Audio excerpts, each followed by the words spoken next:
Welkom, een en al. Dit is het programma Eigen Pad. Deze show bespreekt de onderwerpen van het menselijke bewustzijn, moraliteit, manipulatie, natuurwetten, het occulte en alle kwesties die de vrijheid van de mensen op aarde beïnvloeden. Mijn naam is Glenn Tram van de GreatWordExperience.com en ik ben je gastheer voor vandaag. Welkom allemaal. We zijn er weer en we gaan snel beginnen, want we hebben heel veel besproken over de Bijbel en we gaan gewoon verder met het boeken. We zullen vandaag nog steeds hebben over de ballingschap. Bonochi. We gaan vandaag nog steeds hebben over de ballingschap. Maar we gaan natuurlijk de boeken beschrijven van de ballingschap. Vorige week hebben we de profeten besproken. De grote profeten en de kleine profeten. En we hebben de esoterische kant van die boeken besproken. Vandaag gaan we de boeken van Esther, Ezra, Nehemia en ook Tobit eigenlijk en Judith, die gaan we erover hebben. En ook een klein beetje Malachia, want dat is eigenlijk de laatste profeet in het Oude Testament. En eigenlijk ook het boek van Jesaja, dat is dan zeg maar de profeet die de ballingschap, de eerste ballingschap, voor en tijdens de overname van Israël, dus de noordenkant van Israël. Dat was de profeet die waarschuwingen sprak naar de bevolking toe. Ja, dus we gaan eventueel die boeken ook een klein beetje erover hebben. Want we hebben vorige week over de profeten al over gehad. Dus we gaan het vandaag niet uitgebreid doen. Ik ga het alleen maar benoemen om jullie, zeg maar, de tijdlijn, want ik wil jullie binnen de tijdlijn, probeer ik, zeg maar, het verhaal te vertellen van de hele Bijbel en chronologisch. Dus dan wil ik dat jullie, zeg maar, het helemaal chronologisch begrijpen. En de boeken die ik ook presenteer zijn ook allemaal chronologisch. Ja? Dus vorige week, de profeten die waren in de tijden van ballingschap een van de belangrijkste figuren om de belofte van God zogenaamd voor het land, om het land terug te krijgen. Dat waren de profeten voor bedoeld. Ja? En elke keer als Israël en Juda later ook in zonde valt, dan waren de profeten daar om hun te waarschuwen. Dat is eigenlijk je innerlijke stem die jou vertelt dat je het goede moet doen. Dat je het goede moet gaan, dat je dan objectieve waarheid moet gaan zoeken. Ja? Objectieve waarheid is echt. Mensen denken dat wij leven in een wereld waar iedereen bepaalt wat een waarheid is. Ja? En daar komen onze problemen vandaan. Ja?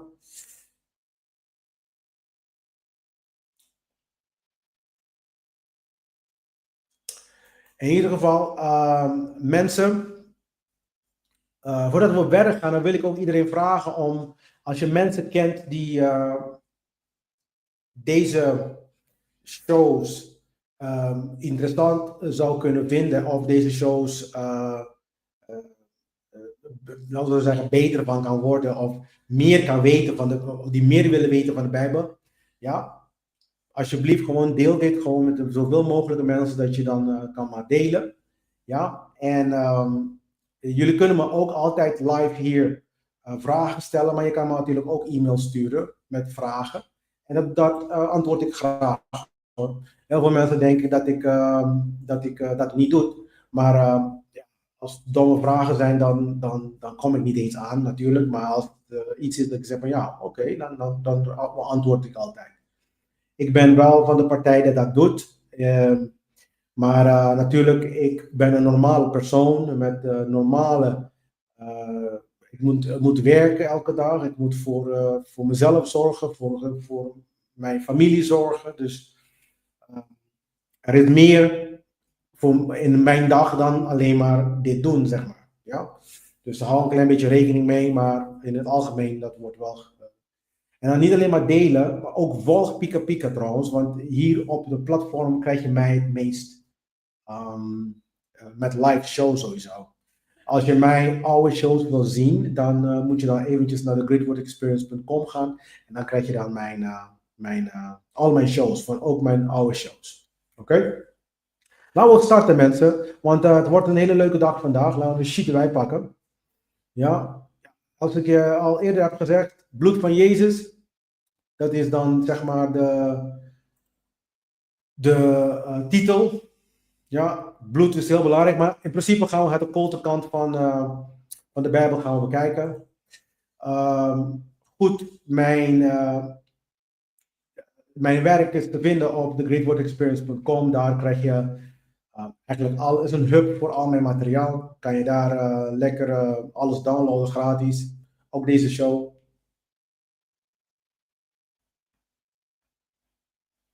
Hallo?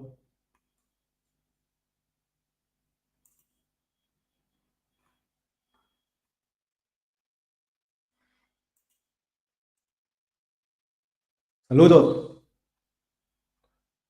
Hoe gaat het? Ja. Ook deze show is te vinden op thegreatwordexperience.com. Men moet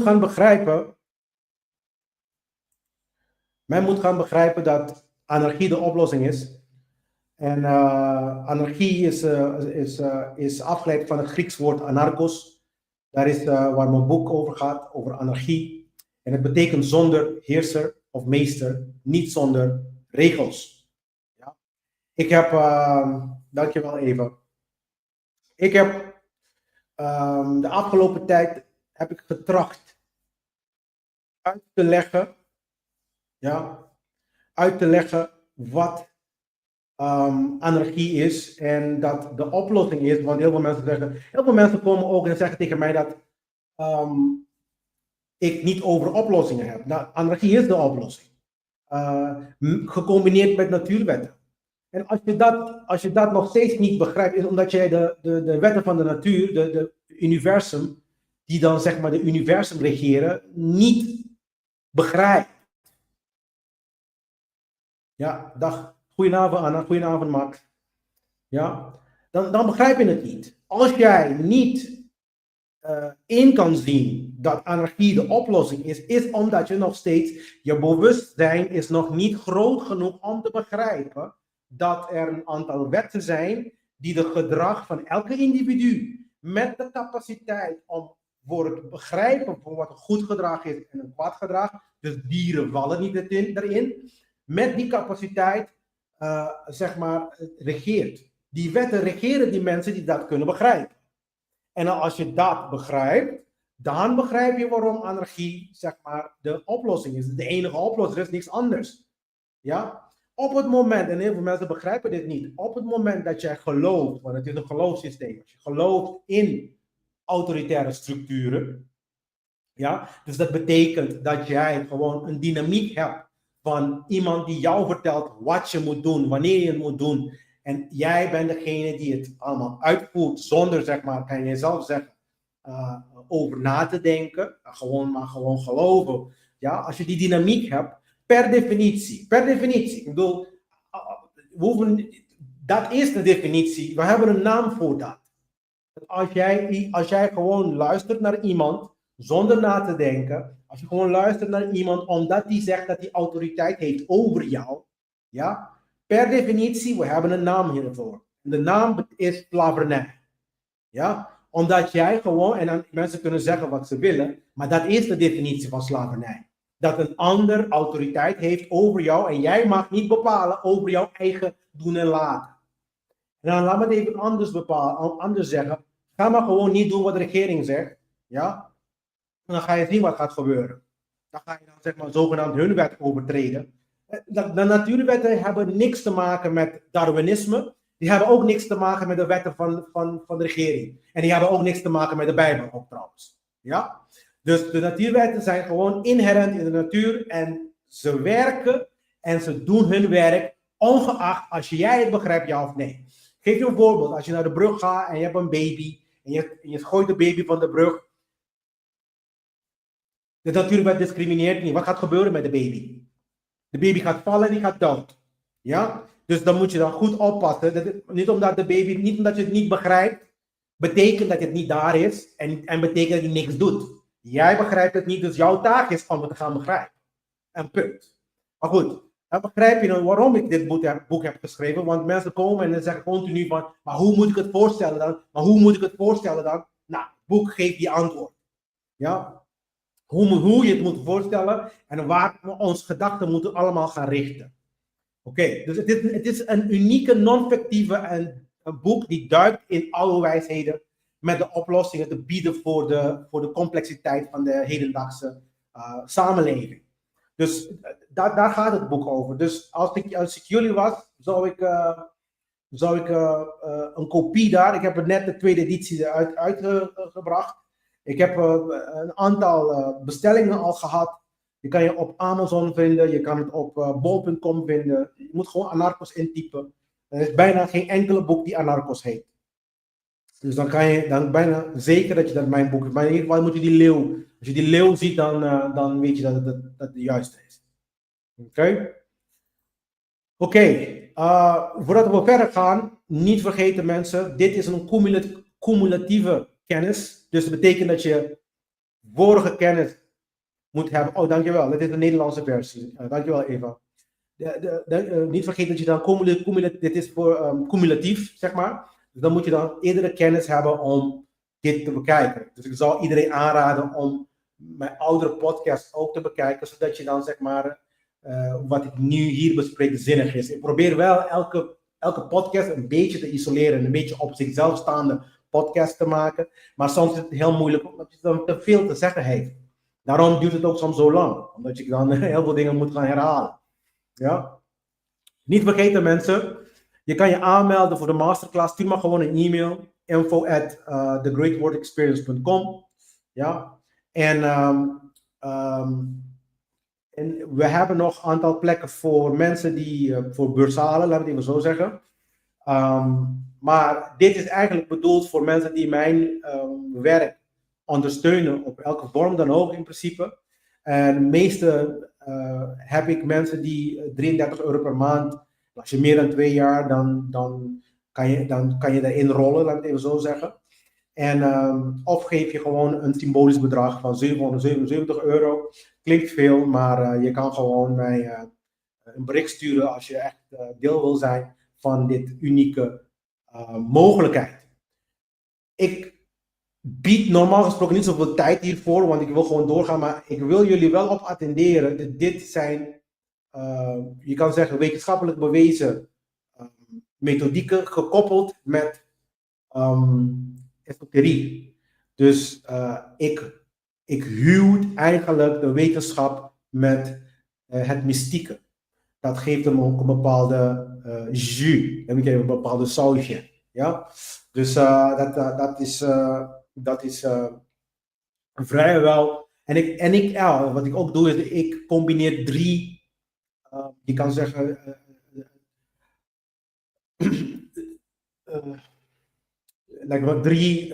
hoe noem je dat ook alweer? Ik ben even de naam vergeten. In ieder geval, je krijgt dan NLP, je krijgt psychologie en je krijgt dan tarot. Ja? Dus je krijgt drie methodieken, krijg je dan zeg maar in 1. Ja? En dan, dit is gewoon een buitengewoon een leuke iets om.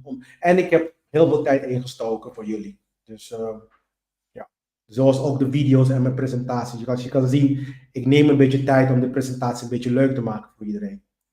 Ja. Wie heeft Jezus echt vermoord? Ja, dat is de vraag die hopelijk na het einde van deze serie, dat jij jezelf ook kan uitleggen. Ik zal mijn versie natuurlijk vertellen, maar ik hoop dat jij, na het kijken van al deze series en dat we de hele Bijbel zijn doorgegaan, dat jij het ook kan zeg maar, denken voor jezelf en denken van, dat is het. Inderdaad, Glenn, dit is de antwoord. Jezus is door die en die persoon. Maar laat me even een hint geven. Het zijn niet de Romeinen en het zijn ook niet de Joden. Ja? Dus wie is het dan? Ja?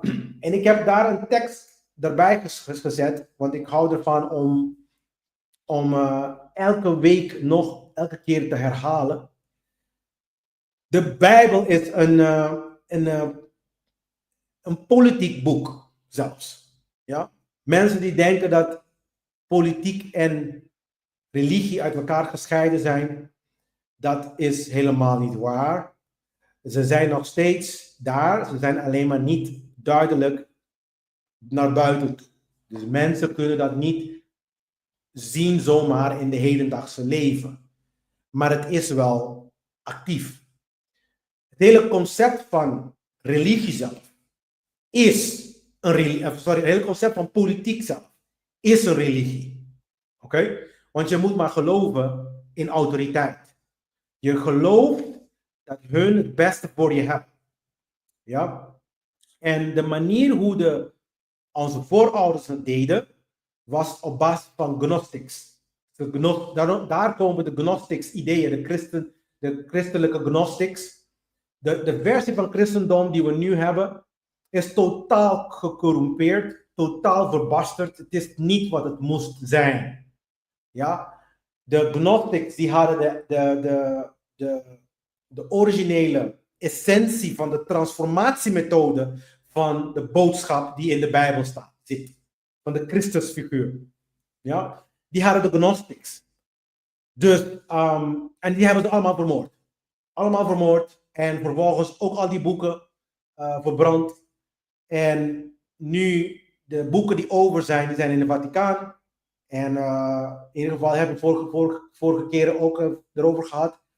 En ze hebben ons dan hun versie van christendom verkocht. Dus dit is ons probleem nu. Ja? Goedenavond. Goedenavond, Mayra. Dus ik wil dat jullie dat begrijpen, maar in ieder geval in Statenvertaling, dat is onze eigen Nederlandse Bijbel, een van onze eigen Nederlandse eerste vertalingen, vooral in de tijden van de protestantse reformatie, hebben ze dit vertaald. Dus kijken, want wij hebben dan strijd niet tegen vlees en bloed, maar tegen overheden. Ja? Want toen de tijd was Nederland natuurlijk een beetje beu van Spanje. Ja? Want Nederland was slaaf van Spanje. In de Tweede Oorlog was Nederland slaaf van Duitsland. Ja? Dus als bewuste wezens dat we zijn, en als goede mens die we zijn, en als mensen die denken dat wij het goede doen, moeten we nu gaan begrijpen dat oorlogen en al deze dingen die nu gebeuren in de wereld, en ik blijf het maar herhalen mensen, want dit bericht, deze boodschap moet ergens komen in je hart. Slavernij moet stoppen. En slavernij heeft niks te maken met kleur. Slavernij heeft te maken met stelen. Op het moment dat je iets pakt van een ander zonder zijn toestemming, dat is slavernij. Ja, dit is kleinkindtaal. Ik weet het niet hoe ik het moet uitleggen. Nog simpeler kan ik het niet maken. Stelen in al zijn vormen. Dus als je gaat veroveren, is dat stelen. Als je gaat verkrachten, dat is stelen. Als jij een eigendom van iemand anders pakt, is stelen. Als je iemand hun keuzes pakt, dat is stelen. Ja? In al zijn vormen. Dat is de wetenschap van moraliteit. Van objectieve moraliteit. Het enige wat je moet aan jezelf vragen is, ben ik dit persoon op enkele wijze aan het stelen? En als het antwoord ja is, stop meteen. Dus dan kan je makkelijk beredeneren met je hoofd, want dat hebben we. We hebben dan de capaciteit gekregen. En daarom worden we dan, zeg maar, verantwoordelijk gesteld door de natuurwetten. Dat kan, als je kan denken met je 3 breinen. Want je hebt 3. Je hebt niet 1, je hebt 3 breinen. Je hebt de reptiele brein, de mammal brain, dat is de middelbrein, kan je zeggen. En dan heb je dan de neocortex. Dat zijn de 3 breinen die de mensen bezitten. En met die 3 breinen zijn we capabel om te begrijpen wat stelen is en wat niet stelen is. Dus dat geldt niet voor dieren. Ja? Dus als iedereen die komt tegen mij een mailtje sturen van ja, het klopt allemaal niet. Glenn, want de leeuwen die eten ook vlees, Glenn. De leeuwen die eten ook vlees. Ja, want er zijn dieren die niet capabel zijn om te begrijpen wat een goed gedrag is of een kwaad gedrag is. Dat is het probleem. Maar jij bent het wel, dus daarom ben jij wel verantwoordelijk gesteld door de wetten van de natuur. Als je dan kan begrijpen, dan pas gaat het beginnen te internaliseren en dan pas ga je kan begrijpen waarom anarchie de enige oplossing is. Want het biedt de oplossing dat jij met elkaar kan leven zonder dan wat je van elkaar steelt. Dat is een goede vraag, Rita. Rita vraagt, hoe zit het met de vreemdgaan? Wel, de vreemdgaan is nummer 1. Jij kan gewoon besluiten, er is geen boek die relaties, die de wetten van de relaties plaatst. De mensen die bij elkaar komen, als hun oké en akkoord zijn, is niks aan de hand. Het probleem met vreemdgaan is dat je die informatie niet hebt doorgespeeld aan je partner. Ja? Maar als je die informatie doorspeelt aan je partner en je partner vindt het goed, dan is het toch prima. Er is niks aan de hand, man. Maar dit is het probleem van mensen. We blijven maar stelen gewoon. Ja? Dus niet stelen, dat is het enige. Ja? Maar goed. Niks is nieuws onder de zon. Niks. Alles wat ik bespreek was zo, is vandaag zo en zal altijd in de eeuwigheid zo zijn. Dat betekent ook dat de waarheid objectief is. Objectief. Ja? Want dat betekent gewoon, het heeft niks te maken met jouw opinie. Opinie is precies dat, jouw opinie. Maar het heeft niks te maken met de objectieve waarheid. Objectieve waarheden zijn feiten, mensen. Je kan nu niet zeggen morgen, je hebt deze show niet gekeken. Snap je? Dat is een waarheden. Dat zijn waarheden. Ja, waarheden worden gemaakt door onze keuzes. Daarom is het lot niet in de stenen gegraven. Ja? Geloof niet in dit soort dingen. Jouw besluit vandaag bepaalt onze toekomst. Dus er is nog hoop. Er is nog hoop. Goedenavond, Ivanisha. Er is nog hoop. Dus vandaag gaan we de onderwerpen van vandaag. We gaan duiken in de ballingschap. Ja. Ja, ik moet soms een beetje preken. En ik heb de sheets om mijn gesprek natuurlijk een beetje leiding te geven. Want anders gaan we heel diep in de wetten van de natuur. Sowieso, dit allemaal heeft te maken met de wetten van de natuur. Ja. De Bijbel is natuurlijk gecorrumpeerd, maar de essentie daarvan, de kern van de boodschap, heeft een transformerende karakter. Maar die was ook in die andere, boeken van onze voorouders. Ja, de meeste van die boeken zijn verbrand. Vergeet dat niet. Ja? En wat wij overhouden is een beetje een soort van wasje-wisje, een mengelmoesje en een beetje waterige dingen. Ja? Maar als jij goed oplet en als je je huiswerk doet, dan ga je dan deze verhalen beter begrijpen. Want ze komen ook uit die andere verhalen. Ja? Dus dit is de ballingschap. En ik wil mensen dit, voordat we überhaupt verder gaan, en als je hier voor de eerst bent, en voor degene die ouder was, hebben jullie mij dit al horen zeggen. De Bijbel is geschreven door Joden, voor Joden. Ja? Dus, en het is een politiek boek. Het is een soort van campagne. Je schrijft iets binnen een bepaalde tijdsbestek, ja, binnen een bepaalde historie, en dan vertel je een verhaal. Zo direct aan het einde van deze presentatie, bij elke presentatie geef ik aan waar we bewijzen hebben. Als wij bewijzen hebben over de figuren die we hebben hier in die boeken. Er zijn heel veel figuren, heel veel mensen, David, Saul en al die mensen die in de Bijbel komen, hebben we bewijzen van die mensen. Hebben we archeologische bewijzen ervan. Want mensen zijn daar aan het graven. Hebben we tot de dag van vandaag, 2000 jaar later, hebben we bewijzen hiervan? En de antwoord tot nu toe is een dikke nee. Ja? Maar vandaag hebben we ook over mensen zoals Ezra, Nehemia, Esther, Judith en Tobit. We gaan kijken als die mensen ook. Nou, tot nu toe hebben we nog steeds niet kunnen constateren dat al die dingen, al die figuren daar waren. Maar we konden wel de mystieke En de archetypen uit die mensen kunnen halen voor het transformeren van jezelf. Dat had ik wel kunnen doen. Ik heb het gekoppeld met al die mythologieën van vroeger. Dus dan kan je net zo goed de Bijbel zeggen dat het mythologie is. Ja? Maar we gaan het vandaag wel hebben over de ballingschap.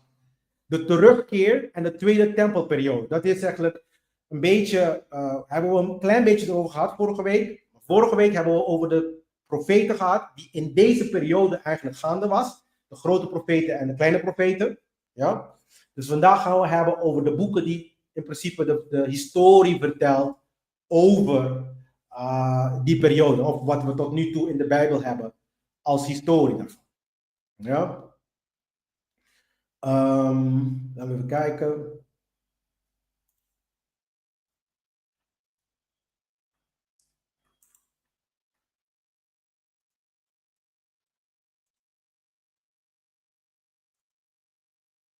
Oké, dit is geen religieuze presentatie. Ik moet dit elke week zeggen, want anders krijg ik domme e-mails.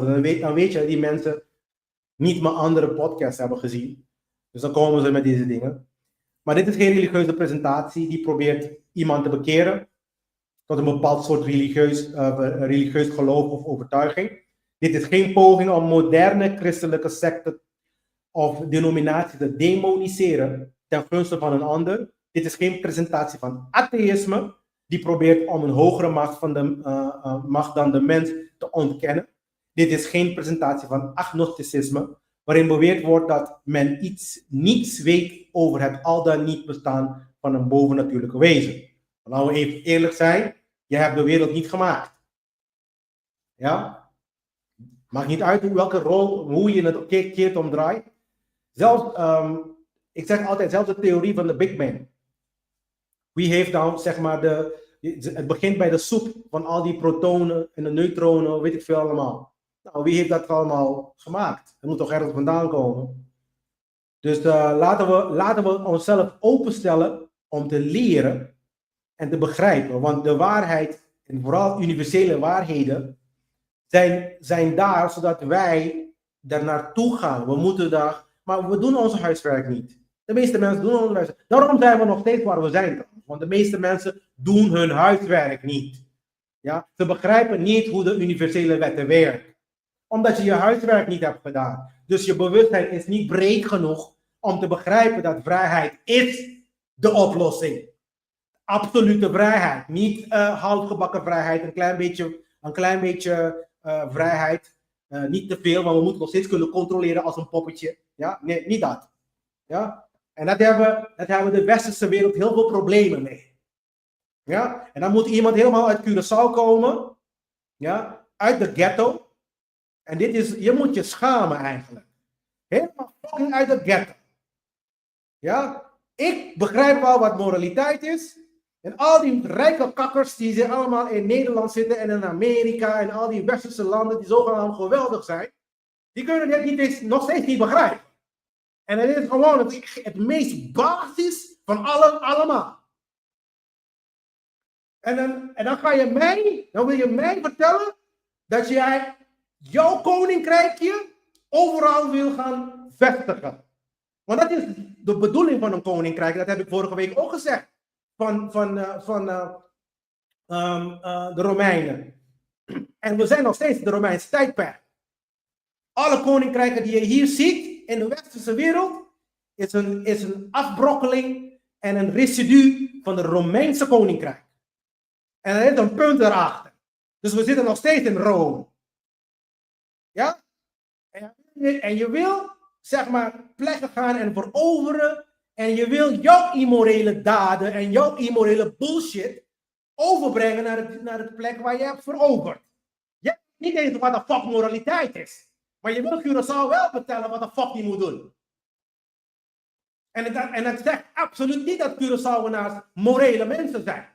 Want door het programmeren van deze westerse gedachtegangen zijn ze helemaal stuk voor stuk idioten en immorele idioten geworden.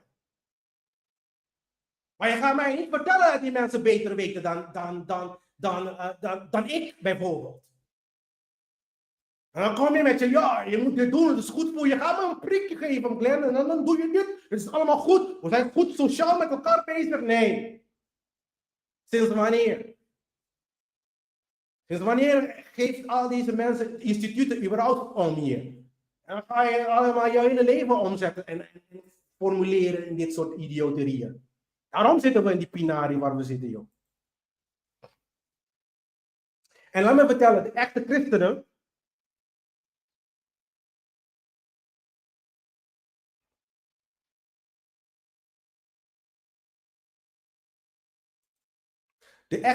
christenen,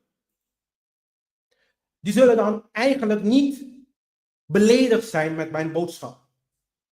Het zijn alleen maar de neppe christenen die beledigd zullen zijn met mijn boodschap.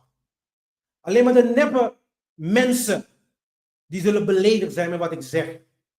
Want als jij een klein beetje verstand hebt, ja, dan zie je in wat er allemaal gebeurt rondom je heen. En dan ga jij jouw bijdrage leveren. Want ik geloof nog steeds, ik vertrouw nog steeds, dat als mensen dit simpel concept begrijpen, dat wij uiteindelijk tenminste beginnen te lopen die kant op van vrede en vrijheid.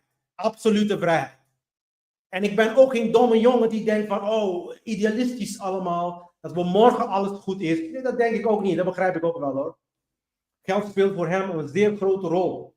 Denkwijze. Ik heb geld en jij moet doen wat ik zeg. Commandeer. Ziekelijke gedachten.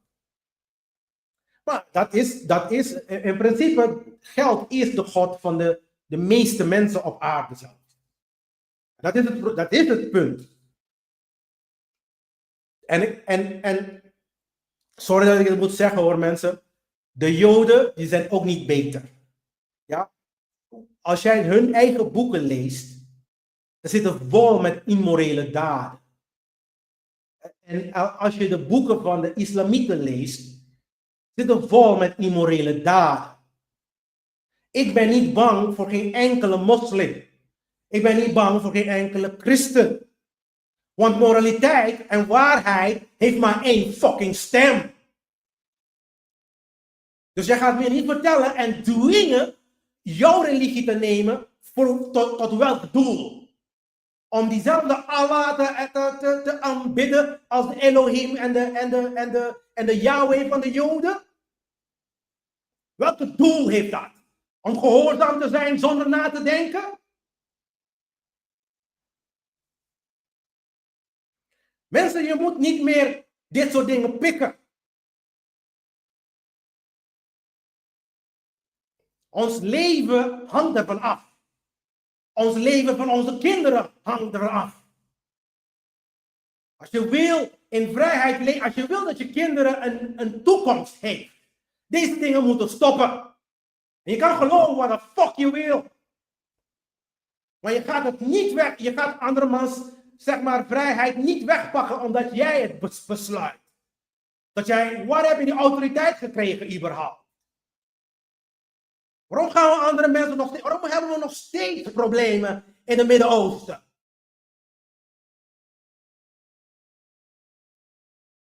Dat klopt. Mensen zijn gewoon gebrainwashed. Niet alleen maar gebrainwashed, man. Deze mensen ze zitten gewoon onder een spel. Een donkere spel gewoon. Ze zijn gewoon, ik weet het niet, man. Ik krijg gewoon kortsluiting hiervan. Want voor mij is het logisch, maar niet voor iedereen is het logisch blijkbaar.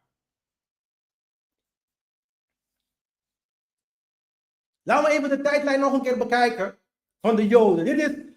En nogmaals mensen, de verhalen van de Joden, die zijn verteld binnen de geschiedenis. Het is alsof de koning van Nederland nu een boek schrijft, ja, en hij noemt het de Nederlanden, en dan portretteert hij zichzelf als een fucking held daarin. Dat is pure propaganda natuurlijk. Ja, mijn geloof in overheden. Ja, heel veel succes, man. Ze echt waar. En kijk wat de overheden doen, hè.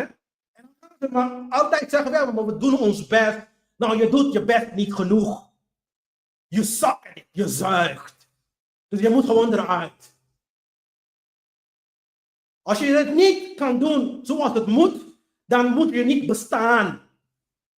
Zo simpel is dat zo. Maar mensen, het is zo simpel, maar omdat het zo simpel is, wij maken het allemaal zo complex in ons hoofdje. En het is allemaal zo'n mooi verhaaltje van. En dan we gaan keer op keer gaan we het kwaad goed praten. Glenn, we hebben belasting nodig, anders kunnen we elkaar niet helpen.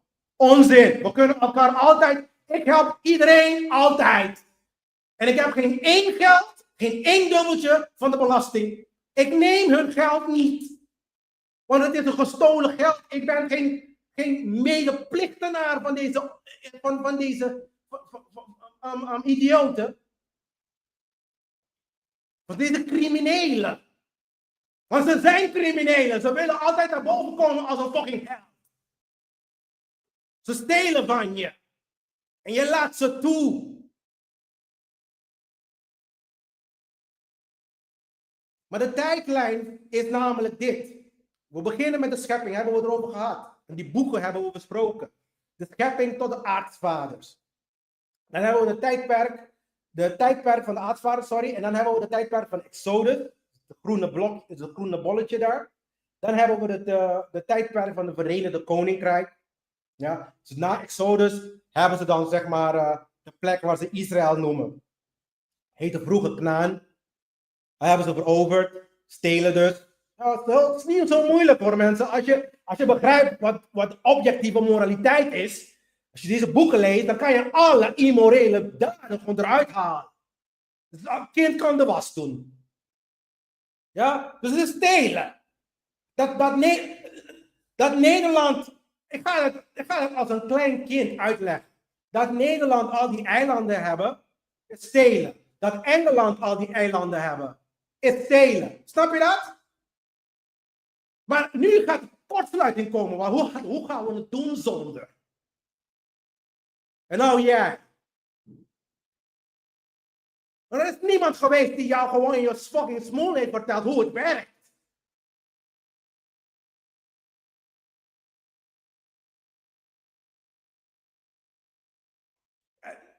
Weet je, Rosa?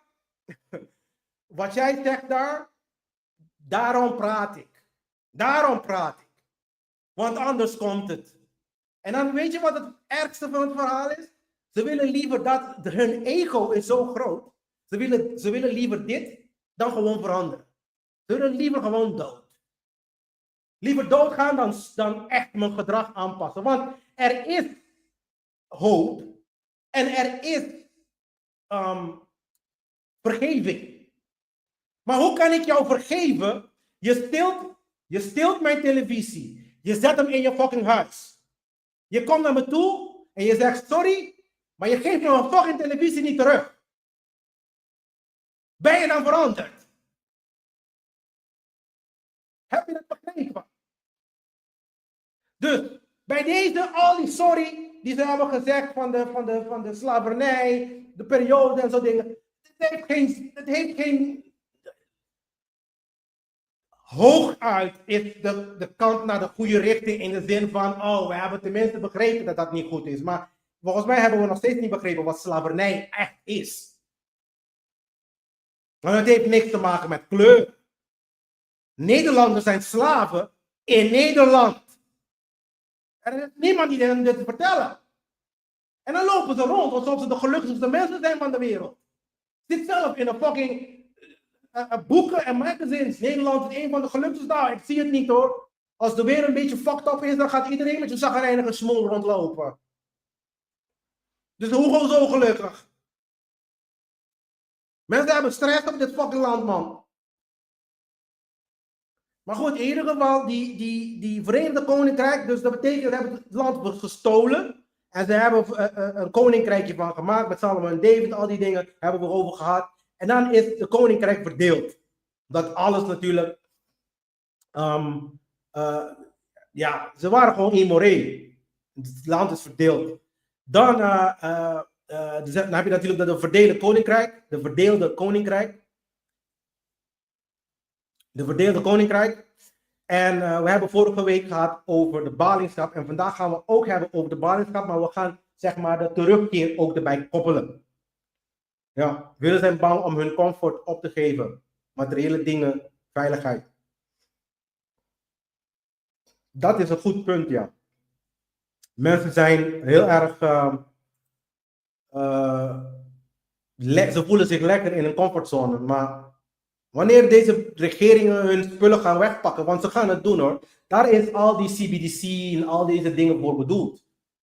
Ik weet niet wat ze denken, want daarom is het geld straks programmeerbaar. Blijf maar stil, zou ik zeggen. En het gaat helemaal naar Curaçao toe ook. Blijf maar stil. Ja. En de reden daarvoor, Rema. Ja, ik denk Remo. Ik hoop dat ik jouw naam goed uitspreek. En sorry als ik het niet doe. Maar de reden daarvoor is omdat alleen als je in slavernij bent, dus hoe vrijer je bent, hoe voorspoedig het wordt.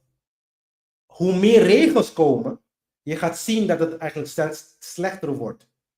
En dat is ook aan het gebeuren inderdaad. En dan zeggen ze ja, en dan propaganderen ze op televisie, propaganderen ze dat het allemaal perfect is. Alles is natuurlijk koekje. Ja, voor hun.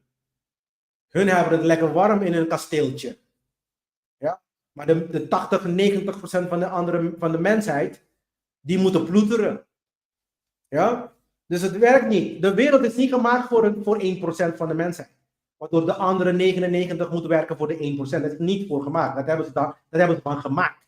Maar het is niet zo gemaakt. Als jij begrijpt dat de wereld... Ik ga jullie een statistiek geven hier. Kan je zelf gaan zoeken. Je kan Nederland helemaal beplanten en je kan de hele wereld eten geven. Sterker nog, er is zoveel eten, ja, dat iedereen 4000 calorieën kan hebben per dag. En volgens mij, bij een man heb je ongeveer 2 tot 2000 nodig. En bij een vrouw heb je 1500 tot 1800 nodig ongeveer. Als ik me niet vergis. Ja? Dus dat betekent dat iedereen 2 keer en sommige mensen, en ik verbruik per dag rond 1000. Dus dat betekent, iemand zoals mij kan de wereld 4 keer per dag voeding geven. En elke andere persoon kan die 2 keer. Dus dat betekent, als je 3 keer per dag eet, kan de wereld jou in principe 6 keer eten geven per dag. Dit is de overvloed die we hebben. Het is gewoon niet te geloven. Moeder Aarde, die blijft maar lief gewoon. Ja, klopt. Dankjewel. Dus dat betekent dat we genoeg hebben. Ja? Maar ja, we hebben dit gedachtegang van schaarste. Dat is ons probleem. We hebben dit schaarste gedachtegang. Dus we gaan vandaag de ballingschap. En we gaan een klein beetje Daniel erover hebben. Maar we gaan Esdra, Nehemia, Esther. En Judith en Tobit zijn niet in de protestantse Bijbel. Ze zijn alleen maar in de katholieke Bijbel. Maar ik ga ze wel benoemen. Want ze hebben wel wat ik dan noem een mooie plek binnen de tijdlijn. Ja? Dus het is niet voor niks dat de katholieken het daar hebben gezet. En het is ook niet voor niks dat de protestanten het hebben weggehaald. Dus dat ga ik het straks over hebben.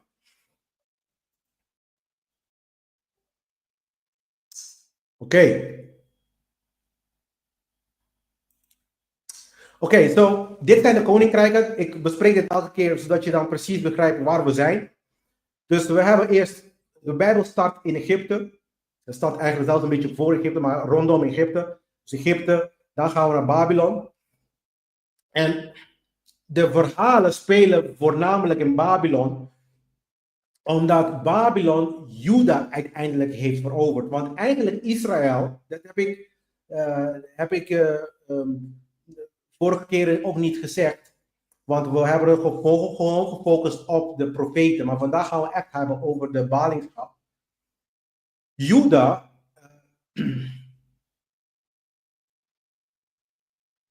Ja.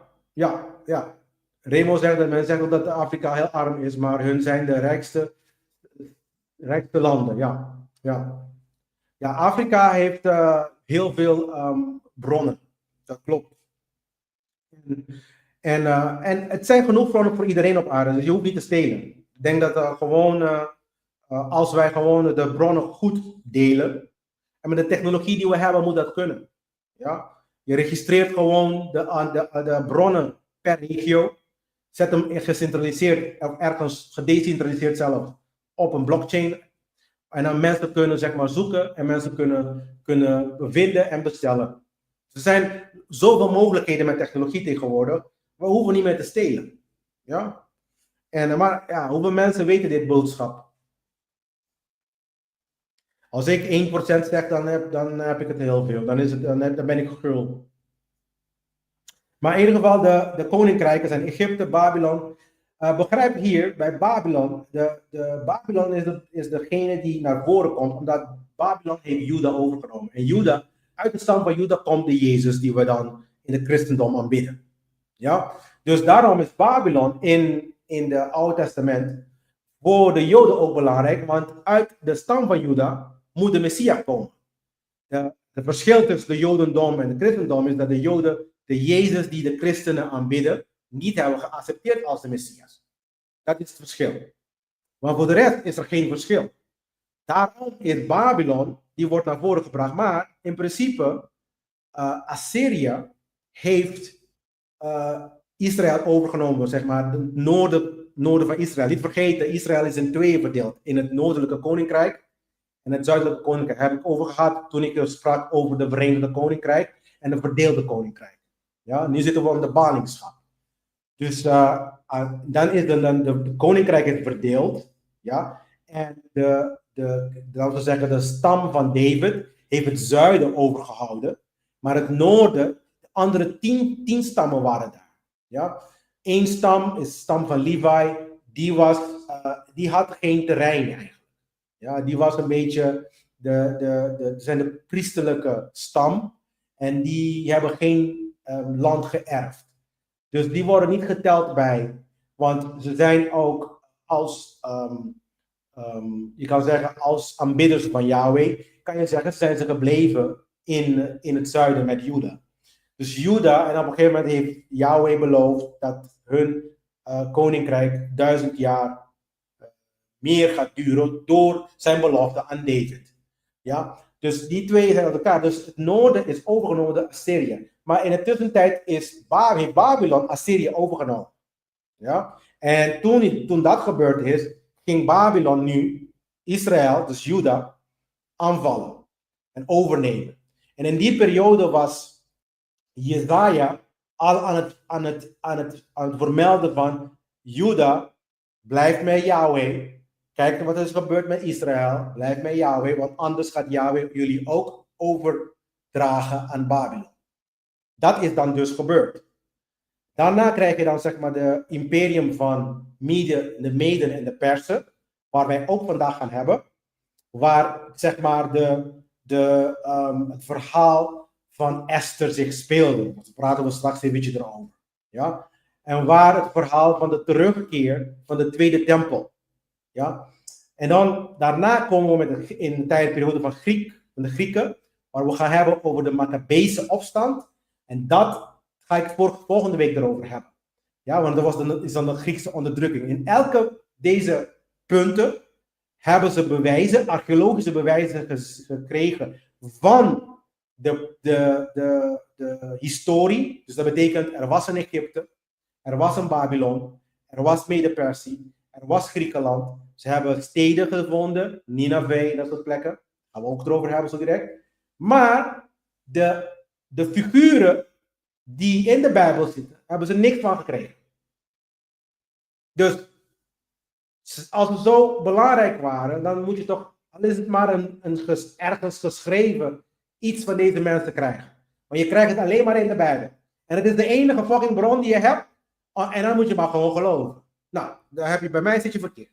Ja, doen we niet. Doen we niet aan. Ja? Want voor mij is dat gewoon manipulatie. Dat betekent gewoon alleen maar hier kijken. En we hebben niet gehoord wat de Egyptenaren te zeggen hebben over de Joden. We hebben niet gehoord wat de Babyloniërs hebben te zeggen over de Joden. We hebben niet gehoord wat de Mede-Persen te zeggen hebben over de Joden. We hebben niet gehoord wat de Grieken hebben te zeggen over de Joden. We hebben niet eens gehoord wat de fucking Romeinen hebben te zeggen over de Joden. Ja, die kan ik wel zeggen, well, Hitler is een klein beetje een afstammeling die was ermee tegen, maar die heeft zijn gedachten geuit. Wat men tegenwoordig antisemitisme noemen. Dat kan je wel voorstellen. Maar in principe al die andere koninkrijken die daarvoor waren, er is geen heilige boek van hun goden waar hun verhaal vertelt. En dan waar de Joden daar doorheen komen, zodat wij kunnen gaan overwegen van, is dit echt zo? Want we moeten een keertje op een gegeven moment onze hoofd beginnen te gebruiken. We kunnen niet zomaar blindelings deze dingen gaan geloven. Maar we kunnen wel de lessen trekken, de menselijke lessen trekken uit die verhalen. En daar gaat het om. Ja? Het gaat niet om dat Israël en dat de Joden recht hebben op iets dat gestolen is. Het gaat erom wat voor soort verhaal is het en welke lessen kunnen we trekken, hoe we onszelf kunnen transformeren. Daar gaat het om. Er is niks anders daaraan. Op het moment dat we deze verhalen gaan externaliseren, dan krijgen we problemen. Je ziet ook, we zitten in Pinari. Maar we kunnen nog steeds niet, we zijn zo geprogrammeerd en zo ongelooflijk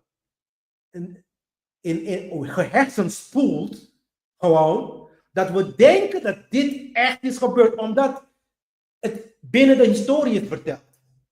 Maar het is hetzelfde als ik zeg, dit is een voorbeeld die ik geef. Als ik zeg tegen jou, McDonald's is eten, en dan zeg ik tegen jou, McDonald's is gezond. Nu heb je wel het gezonde verstand om te zeggen van, maar wacht even, iets klopt hier niet. Ja? Als zij willen onderzoeken waar de Bijbelse figuren echt waren, dan kunnen ze gaan opzoeken via de familiebomen, toch? Ja? Welke genen ze zijn of vandaan komen. Nou, er zijn onderzoeken geweest over genen, zeg maar je genealogie onderzoeken. Ja? En nummer 1, de mensen zijn zo gemengd tegenwoordig, je bent alles eigenlijk. Dus dan kan je altijd zeggen van, daarom praat ik ook over de mensheid en niet over blanke mensen, zwarte mensen, want we zijn genetisch gezien vreselijk gemengd. We hebben iets van, dus zelfs blanke mensen hebben genen van zwarte mensen hebben genen van blanke mensen en van Aziaten. En het ding is gewoon één pot nat. Allemaal gewoon mensen. Daarom praten ze over mensheid en niet over een bepaalde. En trouwens, het hele idee over racisme en zo is ook een vorm van manipulatie. Maar goed, om jouw antwoord te geven erop. Die figuren, ja, je kan je stamboom kan je bepalen. Ja? Maar dan moet er ook een figuur zijn in die periode die David heet bijvoorbeeld. Dat bedoel ik eigenlijk.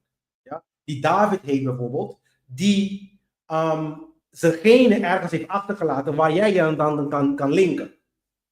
Ja? Dus er is meer nodig dan alleen maar een verhaaltje. Dat probeer ik te zeggen. En er moeten binnen de context van de Bijbel, als we praten over deze figuren, moeten binnen de context van het verhaal, in die tijdsperiode, moet er bewijzen zijn. En 0. Als er eentje is die buiten de Bijbel is, want dit is de enige plek waar ik het kan vinden. Als er eentje is buiten de Bijbel, of 2 of 3, dan kan het verhaal van de Bijbel duidelijker maken voor ons. Dan heeft hij meer gewicht. Ja? Als dat niet zo is, dan zie ik al deze verhalen als lessen en transformerende lessen, want er is niks anders aan. Ja, het zijn gewoon fictieve verhalen, het zijn mythen zelfs. Ja? Dus mythen die verteld worden in normale verhalen, waardoor mensen verwaard worden en zeggen het is waarheid. Maar het is het niet, mensen. Maar goed, in ieder geval de Grieken, de Romeinen en wat ik ook noem Romeinen 2. Romeinen 2 is waar we nu in leven.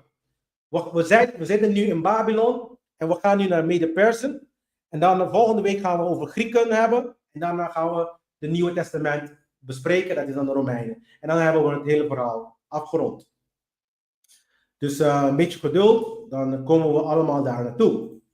Nou, de tijdlijn is hetzelfde als vorige week. Dus ik ga van deze week niet zoveel tijd in steken. Want het heeft te maken nu met de ballingschap. We komen vanuit de periode van de rechters. Dus ze hebben het land veroverd. Ja. En wanneer ze het land hebben veroverd, waren rechters die min of meer de mensen regeerden, laten we het even zo zeggen. En er waren de rechters en de profeten. Ja? Maar ik noem dit nog niet de tijdperk van de profeten. Ik noem het meer de tijdperk van de rechters. Ja? Maar het begint wel een beetje met een priester die uiteindelijk heeft de priesterschap heeft gefaald om zijn zoon op te voeden. Dus uiteindelijk is de hele priesterschap, stam van Levi, een beetje gevallen, kan je zeggen. En Hanna, die bidt tot God en Samuel komt er. En Samuel die is dan degene die dan Saul kiest. En dan vervolgens David zalft. En dan vervolgens komt na David komt Salomo. En David heeft met Bathsheba natuurlijk gezondigd. Maar met Bathsheba heeft hij dan Salomo gekregen. En hij heeft vervolgens weer gezondigd met de volkstelling. Daar hebben we het vorige week over gehad. En door de rijkdommen van Salomo. Salomo heeft de eerste tempel gebouwd. En door de rijkdommen van Salomo is hij dan Yahweh niet meer gaan aanbidden. Dus hij is een beetje afgoderij heeft hij zich gekeerd. En toen komt er Elia en Elisa. En toen komt er een splitsing. Door dit verhaal van Salomo komt er een splitsing. En komen Elia en Elisa natuurlijk als profeet. Daarom, de profeten waren een beetje schaars in deze periode. Het was meer in de ballingschap, al die profeten die we vorige week hadden over gehad.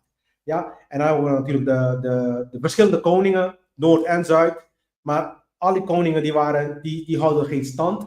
En dan komen we natuurlijk Assyrië. Die heeft dan het noorden overgenomen. Ja? En dan later kwam Babylon en die nam Juda over. Nou, de meeste verhalen gaan over Juda. Want degenen die ook teruggaan naar Israël, zeg maar terug naar hun eigen thuis, die zijn de Judeërs. De mensen uit Juda, de mensen uit Israël zelf, zijn een beetje verwaterd in de volk zelf, die hun hebben overgenomen. Want ze hebben zich niet echt onderscheiden, als ik het verhaal goed heb begrepen, hebben ze zich niet echt goed onderscheiden van net als de Judeërs, zeg maar, de mensen uit Juda. Want de mensen uit Juda, die houden, zeg maar, het verbond met Yahweh. Ja, dat is, zeg maar, hun karakteristiek. Daarom ook besnijdenis en al deze dingen, om hun pact en hun verbond met Yahweh te benadrukken. Dus daarom krijg je ook, en dan praat ik over deze verbonden hier, en daarom krijg je ook het geval dat in de Bijbel dat ze meer hebben over Juda op een gegeven moment dan over Israël zelf. Ja, want Juda, als de profeten komen, praten ze met Israël, maar voornamelijk met Juda, want de focus is natuurlijk Juda, want uit Juda komt wat? De Messias, volgens de Joodse traditie. En volgens de christendom is die Messias dan de Christus waar hun dan aanbidden. Ja? Maar met Juda, eigenlijk heeft hij met heel Israël verbond gemaakt, maar alleen maar Juda houdt stand. Ja? Dus dat was een Abrahamitische verbond. Ja? Dus dat Abraham vader wordt van vele volken. Het verbond met Israël. En getrouwdheid aan God brengt voorspoed. En dit is iets dat keer op keer terugkomt door de profeten ook. De grote profeten en de kleine profeten. En dan natuurlijk de Davidische verbond. En dit is eigenlijk letterlijk specifiek met Juda. Dus dan kan je zelf zien dat de verbond hier, eentje is letterlijk alleen maar voor één huis. En de andere is voor de andere 11. Of we kunnen zeggen voor de andere 10. Ja? Zo zie je dat. Het is heel, heel bijzonder allemaal. Maar goed, dat is wat er in de Bijbel staat. Dus Juda als één volk heeft één verbond met Yahweh. En Yahweh die maakt met die andere ook gewoon een verbond. Zeg maar, nou luister gewoon naar me en dan ga ik jullie voorspoedig laten worden. En klaar, that's it. Ja? Maar uit Juda zegt hij van nee, ja, uit jouw lijn ga ik mijn Messias brengen. En ik ga vanuit daar regeer ik over de hele wereld. Want daar gaat het om. De Messias die komt als koning. En hij noemt het ook, ze noemen hem ook de koning van koningen. Ja? En die zal regeren met Yahweh over de hele wereld. Ja? Dat was het plan van de Anunnaki, van deze Yahweh, van deze buitenaardse wezen. Want dat was altijd wat ze willen. Als je dan zeg maar de verhalen van Babylon begrijpt en de Mesopotamië. Ja, dat is wat ze willen. Ze willen gewoon regeren over de mensheid, want ze willen gewoon controle hebben. Daar gaat het om, controle. En hij heeft een afspraak gemaakt, dit is de afspraak.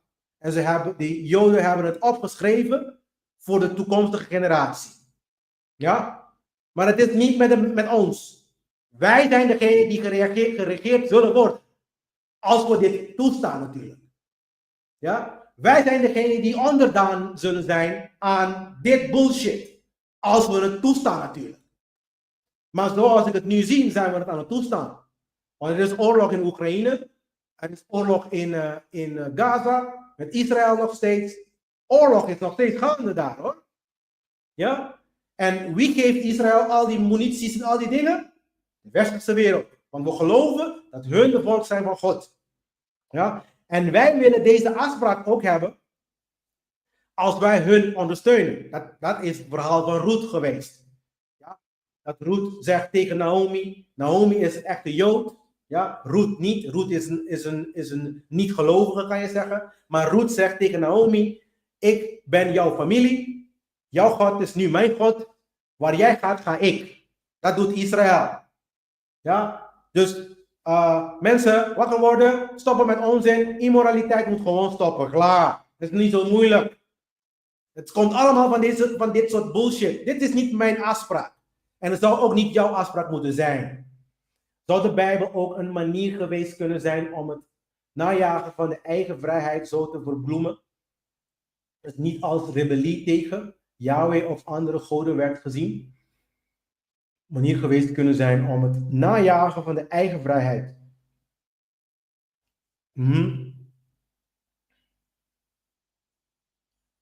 Nou, even als ik goed je vraag begrijp. Ja, je vraagt een beetje wat dat zeg maar als de Bijbel zeg maar een soort van verhaal is om het najagen van vrijheid te verbloemen. Niet als rebellie tegen Yahweh of andere goden werd gezien. Ja, ik kan het niet helemaal goed begrijpen, maar wat ik jou kan zeggen daarover is dat de verhalen inderdaad een manier was voor campagne. Ja, en het is nog steeds tot de dag van vandaag hoe wij zeg maar de campagne, politieke campagne doen, is hetzelfde idee. Dat je zeg maar, je zegt dat dat vrijheid is. Je verkondigt dat dat vrijheid is. Mensen denken dat democratie de ultieme vorm van vrijheid is. De manier is nu tenminste om vrij te zijn. Maar het is totaal niet het geval. Ja? De manier om vrij te zijn is om moreel te zijn. Maar het probleem van veel mensen is dat ze willen niet aan zichzelf werken. En omdat ze niet aan zichzelf willen werken, ja, dan blijven ze immorele dingen doen. Maar daar heeft het universum een oplossing voor hoor. Wij kunnen zelf een oplossing voor bedenken. Het is niet zo moeilijk hoor. Maar het is een manier, inderdaad, de Bijbel is een manier om dingen te verbloemen. Het is een campagne. Ja. Ja. Want ze willen, kijk, het is hetzelfde als je ook een campagne voert om de bevolking, zeg maar, mee te krijgen naar een politieke agenda bijvoorbeeld. Ja. Dat is hoe je het doet. Ze hadden geen social media vroeger. Ze hadden geen Facebook en weet ik veel, YouTube hadden ze niet. Dus dit is de manier om het te doen. In vorm van verhalen. Ja, in de boeken zetten. En laat het dan van generatie. Maar dit is een hele langzame manier, maar een hele effectieve manier. Want het blijft maar gewoon doorgaan van generatie tot generatie. Het eindigt gewoon niet. Dus op een gegeven moment moet het wel eindigen. Ja. Maar dit is in ieder geval de drie verbonden. Dus we gaan vandaag hebben natuurlijk over dit verhaal. Dus laat me het eventjes, voordat ik zeg maar de esoterische kant, zoals ik altijd doe, is ik ga de boeken die we gaan vandaag bespreken, gaan we samenvatten. Zodat je een beetje begrijpt waarover het gaat. En dan gaan we zeg maar de esoterische kant gaan we bespreken van elke boek. Ja, niet vergeten, we gaan een klein beetje over 2 profeten over hebben, want ze waren een beetje cruciaal in die periode. Want hun waren de meeste aan het schreeuwen volgens de Bijbelse verhaal. Ja? En dan gaan we zeg maar de andere boeken, de Ezra, Nehemia en Tobit en Judith gaan we bespreken. Ja? En een klein beetje van Daniel. Want Daniel hebben we weer vorige week gehad, maar niet goed genoeg. Dus we gaan vandaag een klein beetje. Daniel die is eigenlijk geen profeet. Maar ik heb het wel als een quote-unquote profeet gezet. Want de christenen die zien het wel als profeet. Maar de Joden die zien hem als een historicus eigenlijk. Iemand, wat ik dan noem in Egypte een reku. Ja? Een illuminated. Iemand, een illuminati. Ja? Dus ik heb vorige week ook uitgelegd dat dat woord betekent verlicht. Een verlicht persoon. Ja? Dus de mensen die zichzelf illuminati noemen en die al deze kwaadaardige dingen doen, die zijn niet geïllumineerd hoor. Ze zijn gewoon duivels. Ja? Maar ze geven, dit is wat ze ook doen. Ze geven die labels en dat maakt iedereen in de war. Ja? En dat is het probleem. Daarom denken mensen dat regeringen vrijheid, ze staan voor vrijheid, dat oorlog ons vrijheid geeft. Kan je begrijpen, krijg je daar, als jij daar geen kortsluiting krijgt, dan weet ik niet wat ik moet zeggen, jongen. Dat je moet oorlog voeren, zodat je vrij kan zijn. Ja. En dat je dan zeg maar ons moeten overtuigen, dat we oorlog moeten, op het moment dat je moet overtuigen, dan heb je al een probleem, mensen. Jezus Christus. Maar goed. Dus, verdeelde koninkrijk zijn we gebleven. De koninkrijk is verdeeld. Assyrië neemt noord van Israël over. Ja? Assyrië neemt noord van Israël over. Daar kwam profeet Jesaja. En die sprak namens God tegen het volk. Ja? En die profiteert eigenlijk tijdens de dreiging van Assyrië. Maar ook voor de dreiging van Assyrië. Ja? Zo hij waarschuwde voor straf, maar sprak ook over hoop. En alle profeten deden dat eigenlijk. Ja, dus Jesaja wordt ook gezien als een ziener die zegt van er komt licht na de duisternis. Dus aan andere woorden zeggen van maakt niet uit dat jullie zeg maar ongehoorzaam waren. Maar als jullie zeg maar vanaf nu luisteren, dan zal Yahweh jullie vrijheid teruggeven. Ja? Dat gaat het verhaal van Jesaja over en het boek van Jesaja over en ook in de periode, in deze periode speelt het af. De periode waar de noorden klaar was om overgenomen te worden door Assyrië. En daarna ging die ook praten met tegen het volk van Juda. Ja, dus dat is ook iets dat men moet begrijpen. Wat ik eigenlijk zelf een klein beetje raar vind, want de overname van, het werd voor de overname van Juda gedaan. Ja? Want Juda is pas 1000 jaar later veroverd. Ja? Maar hij gaf ook waarschuwing aan Juda. Maar Juda is, je kan zeggen op dat moment gaan luisteren. Ja, laten we het even zo zeggen. Ja? En dan, iets dat de protestantse Bijbel niet heeft, dan komt eigenlijk het verhaal van Tobit, van Tobias. Ja? Tobit eigenlijk, die speelt zich af in Nineveh. En Nineveh is de stad van Assyrië toen de tijd. Ja? Maar het verhaal van Tobias, eigenlijk, Tobit, die wordt geportretteerd als een rechtvaardige man. En die door zijn geloof bleef hij dan volgen aan Yahweh, ook al is hij dan overgebracht in een vreemd land. Want de Joden die zijn fors tegen het assimileren van zeg maar de nieuwe, noem je dat? De nieuwe culturen van het land die hun hebben overgenomen. Je gaat dit al keer op keer zien ook. Het is een steeds terugkomende thema. Dan kan je ook zien dat een Jood in Nederland is een Jood. Je kan zelf zeggen, het is een Israëliet. Ja? Maar een Jood in Duitsland, een Jood in Curaçao, ze vinden het, ze zeggen niet, laten we even zeggen, een orthodox Jood, die zal zeg maar de cultuur niet 1, 2, 3 assimileren. Ze hebben andere gedachtegangen, ze hebben andere culturen, ze vieren andere feesten, dus ze assimileren zich niet in de cultuur van het land die hun hebben veroverd. Ja?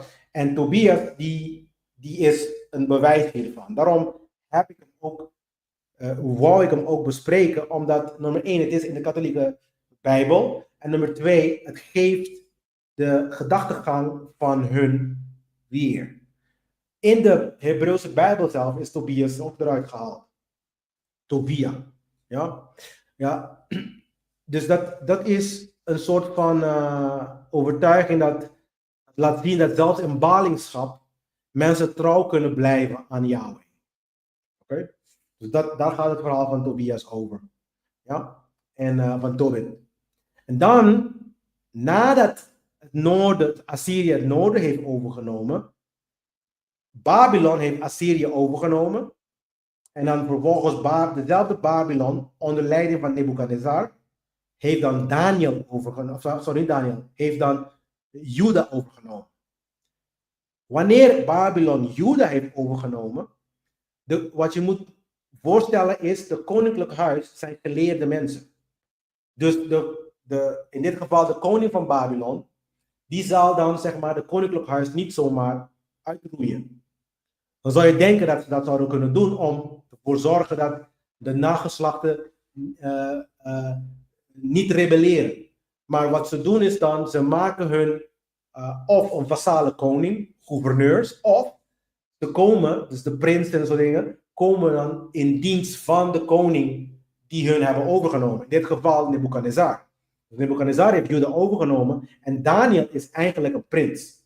Hij zit eigenlijk in het hof, in het koninklijk huis, kan je zeggen. Hij is niet direct in de rij voor de troon, maar hij is wel in het koninklijk huis. Ja? Zelfde concepten, kan je zeggen, wat ook in Nederland afspeelt. Je bent in het koninklijk huis, je bent de 120ste in de rij voor de troon, maar je bent wel in het koninklijk huis. Je bent wel in dienst van het koninklijk huis. Ja? Dus Daniel was één. En Daniel is natuurlijk goed bevriend geraakt met Nebukadnezar. En hij wordt een soort van... hij mocht zelf de priester zijn, omdat door zijn kennis, hij was heel erg geleerd in het occultisme. En door zijn kennis heeft Nebukadnezar hem hoge priester benoemd. Boven zijn eigen priesters. Waar hun ook niet leuk vonden. Maar hij heeft ook de leeuwenkuil heeft hij overleefd. Want ze gingen natuurlijk complotjes doen. Zodat ze dan hem kunnen, van hem af kunnen komen. Maar het is allemaal nog niet gelukt. Door wonders na wonders. In ieder geval, hij is oud geworden. Nebukadnezar is dood gegaan. Belteshazzar is dan vervolgens de zoon van Nebukadnezar. En die neemt Daniel ook, op een dag roept die Daniel eigenlijk. Want Daniel is natuurlijk oud geworden. Hij is op pensioen, zeg maar. En op een dag roept die Daniel, want hij zag iets op de muur. Ja, mene tekel al parsin. Betekent, en ik hoop dat ik het goed uitspreek, het is Hebreeuws, mene tekel parsin. Dat betekent, en parsin die klinkt als Persen. Dat betekent, maar als je het in het Hebreeuws ziet, dat betekent eigenlijk, je dagen zijn geteld. Daar komt het gezegde, je dagen zijn geteld. Ja? Sommige mensen kennen die gezegde, sommige mensen niet, maar in ieder geval in Nederland zeggen we dat ook. Je dagen zijn geteld. Dat komt daar vandaan. De dagen zijn geteld en je zal overgedragen worden aan de Persen. En inderdaad, later hebben de Persen de Babyloniërs overgenomen zonder gevecht. Belteshazzar was dronken En hij was helemaal niet voorbereid voor oorlog. De Perzische koninkrijk hebben ze dan, zeg maar, overgenomen. Wanneer we praten over Assyrië en Babylon, dan praten we over Irak en Iran. De huidige Irak en Iran. En ik benoem dit omdat ze hebben uit wetenschap zijn ze achtergekomen dat daar de tuin van Eden was. Met andere woorden, de laboratorium van de Yahweh. Ja? En waarom zeg ik dit? Omdat de boeken die daaruit voortvloeien, ja, dan praat je dan bijvoorbeeld over de boeken van, laten we even kijken. Dan praat je eigenlijk over ik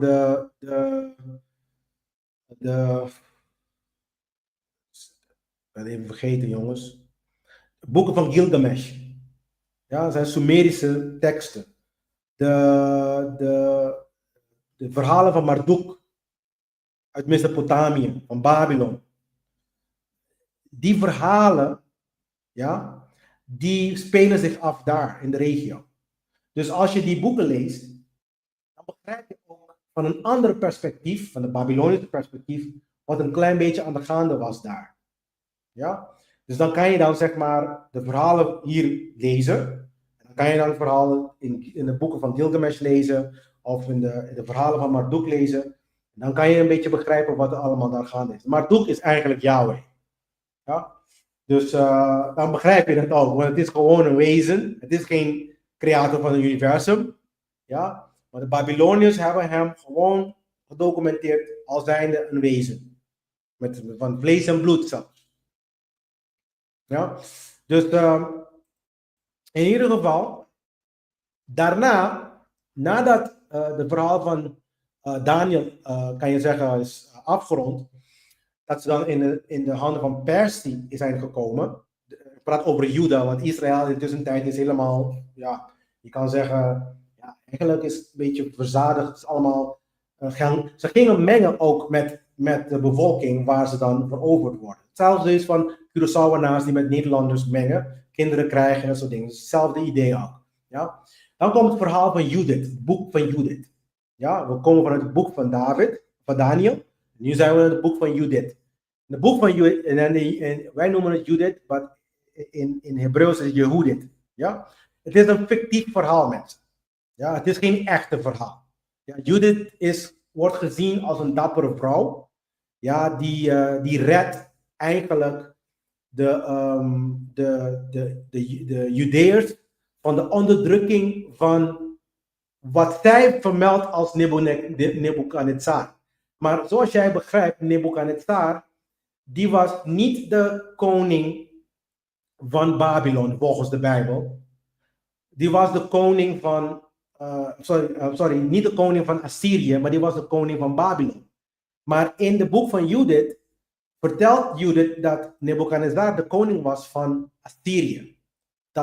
Dat is niet, dat is een discrepantie tussen die twee verhalen. Dus de verhalen van Daniel en de verhalen van Judith. En dat is een van de redenen ook dat de protestanten het hebben weggehaald. Maar desalniettemin, het is een hele interessante, mystieke verhaal, die we zo direct erover gaan hebben. Ja? Maar het lijkt geschreven te zijn in de tijden van de Grieken. Dus dit verhaal. Dus de verhaal is in de tijden van de Grieken geschreven, maar het verhaal gaat over de tijden van Babylon en Assyrië. Ja? Dus daarom de plaatsing soms in de Bijbel. Ze plaatsen het, volgens mij, Judith voor Esther. Wat ik denk dat ook niet zo'n slecht idee is. Ja? Ja? Maar soms plaatsen Judith ook na Esther. Ja? Maar ze zijn allebei niet kanoniek. Ze zijn meer katholieke verhalen. Ja?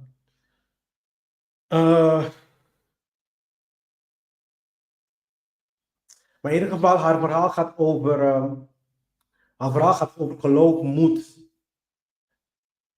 En dat één persoon grote dingen kan doen. Judith is iemand, daar gaan we zo direct erover hebben, heeft iemand die de generaal zijn hoofd aan het hoofd heeft. Gruwelijk. Ja? En, want ze waren eigenlijk onderdrukt door de Assyriërs. Ja? En Judith gaat het vooral over dat, een van de belangrijke thema's van het hele boek was het onthoofden van deze generaal. En dat geeft aan en dat heeft hij gedaan door het verleiden. Zij verleiden de generaal. Ja? Daarna krijgen we het boek van Esther. Ja? En Esther is een bijzonder verhaal, want die bespeelt zich in de tijden van het Perzische koninkrijk. En dat is een hele. Esther was eigenlijk een koningin.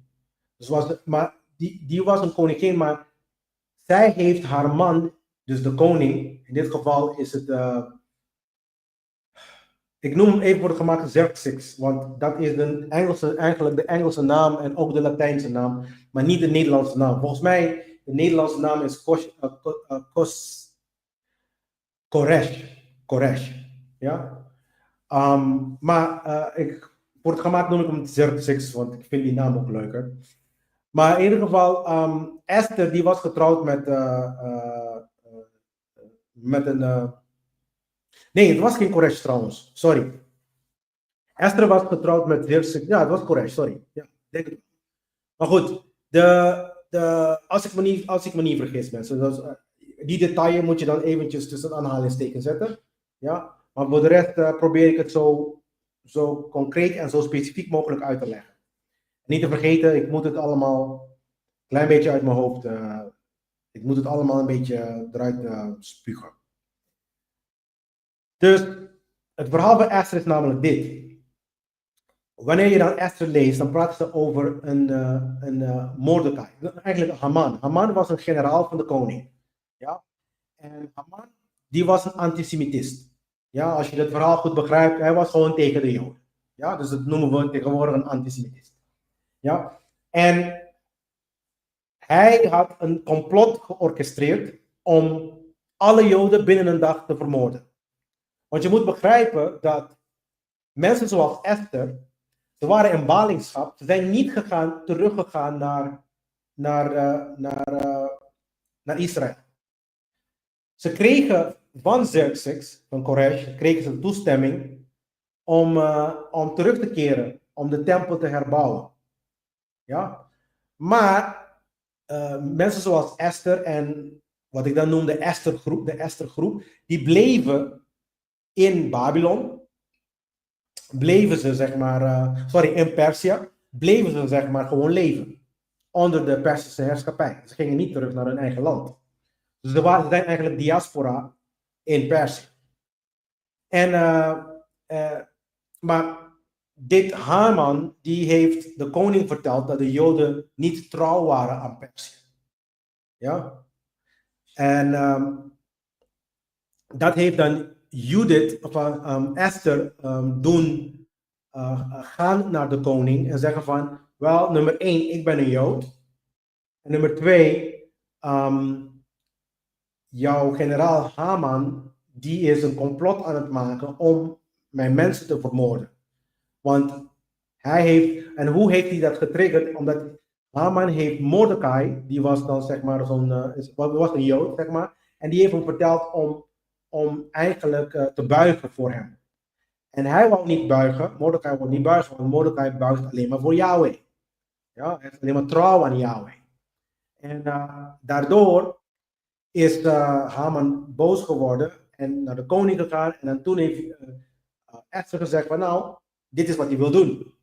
En toen de koning dat zag, dat dat een strategie van Haman was, werd Haman gehangen. Ja, werd hij dan opgehangen. En toen mochten de Joden dan zeg maar zich, hoe noem je dat, verdedigen. Dit verhaal is belangrijk omdat het verhaal van